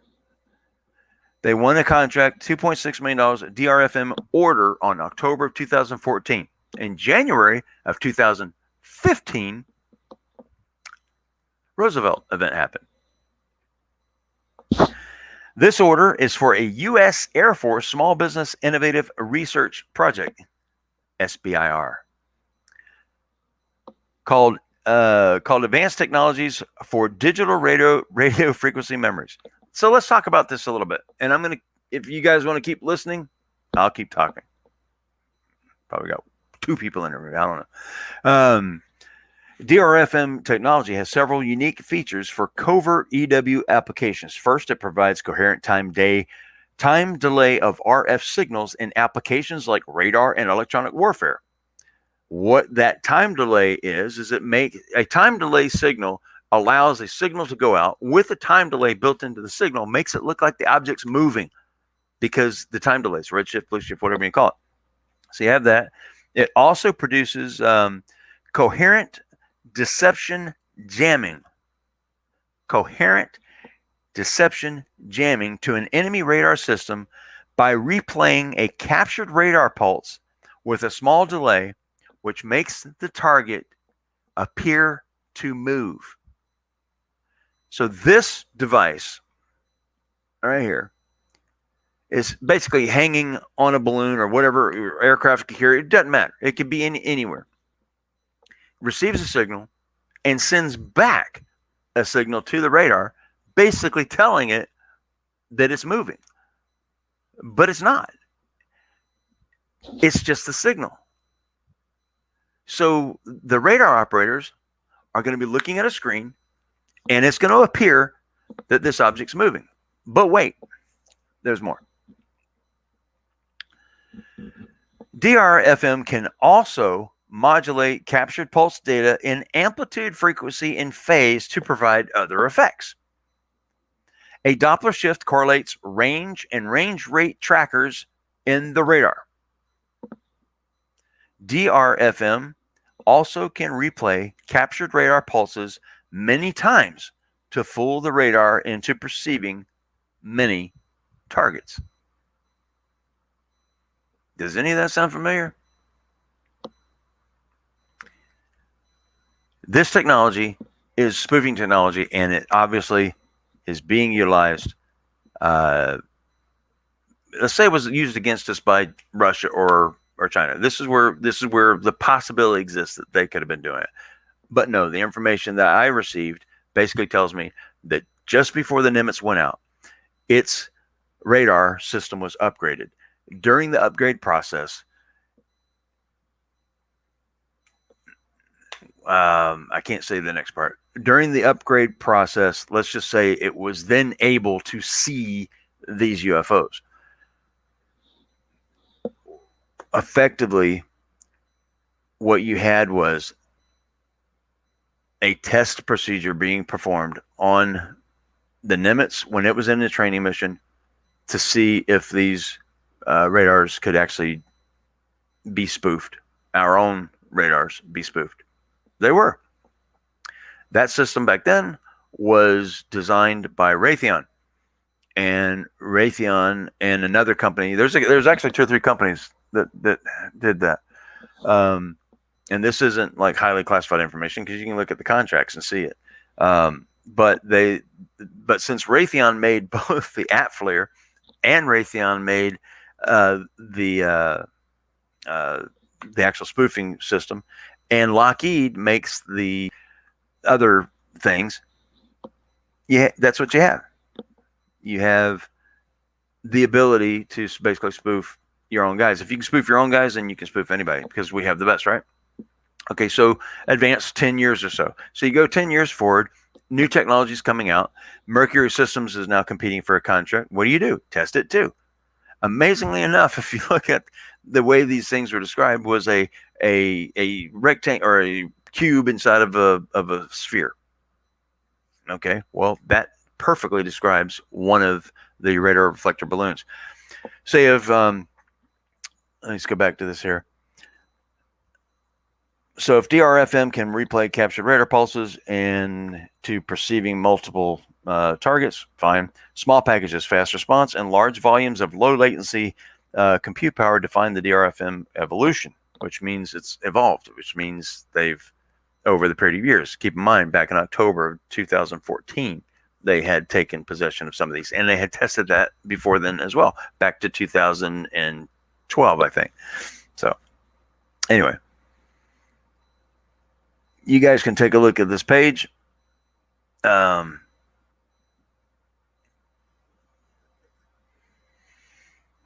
This perfectly describes exactly what happened. This is something that technology was used against our own guys, if you want to use it that way. But, you know, Kevin Day saw what he saw. David Fravor saw what he saw. Everyone saw what they saw.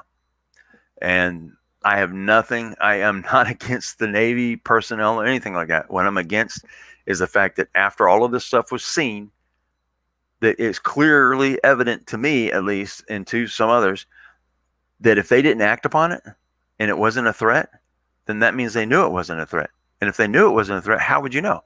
If it was the Russians or the Chinese, we would be sending planes after these things, shooting them down or just finding out what they are. We wouldn't stay 40 some odd plus miles away from it and capture video of it and bring the video back. No, we would haul ass and go check it out.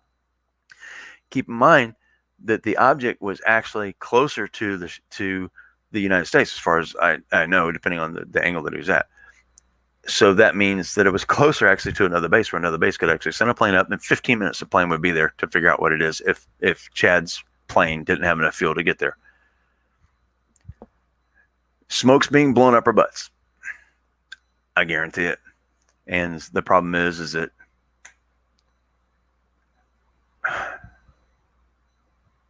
all these people are falling for it, man. It's going to be sad when all this comes out because there's no disclosures. It's really pathetic. You know, I'm going to be yelled at. I'm going to be told I'm lying or whatever, but I'm not, because I'm showing it to you. I'm going to show you more tomorrow or the next day, whenever it is. I'm going to cut this here. Thanks, Jeff. I appreciate it. Tim, thank you for dropping by. You know, I'm going to be a lot more detailed down the road.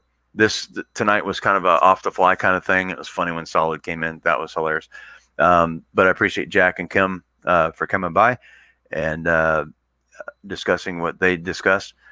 The information that I'm presenting here is the information as best I have that I can release. There's some information I have, yes, that I can't release. I apologize for that. Just like, you know, people have accepted the fact that the military can't release some information. And that's just because it would reveal the identity of the key people who gave me the information. So I'm not going to reveal that, not yet, at least. But I traveled. I literally left California. I went to Plant 42, which you guys can see in the video. I went to Plant 44, which I don't think I did a video on that one. And I went to McKinney, Texas. You guys can figure out all these places and what they mean. I went to many different locations, and I gathered enough information to come up with what I feel is the most accurate representation of what actually occurred. I'm going to put this in a much more easily digestible format in the form of a video rather than this, which is kind of ad hoc. I just went into this for some reason, which I guess, I don't know why. Somebody asked a question. So I think the report is going to be very upsetting for quite a few.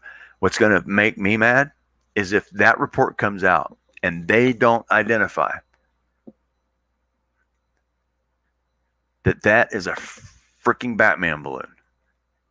If they can't do that, then I will know all I need to know about the report and the people that run it. If the UAP task force comes out and doesn't say that was a Batman balloon, that's all I need to know. Because it's a Batman balloon.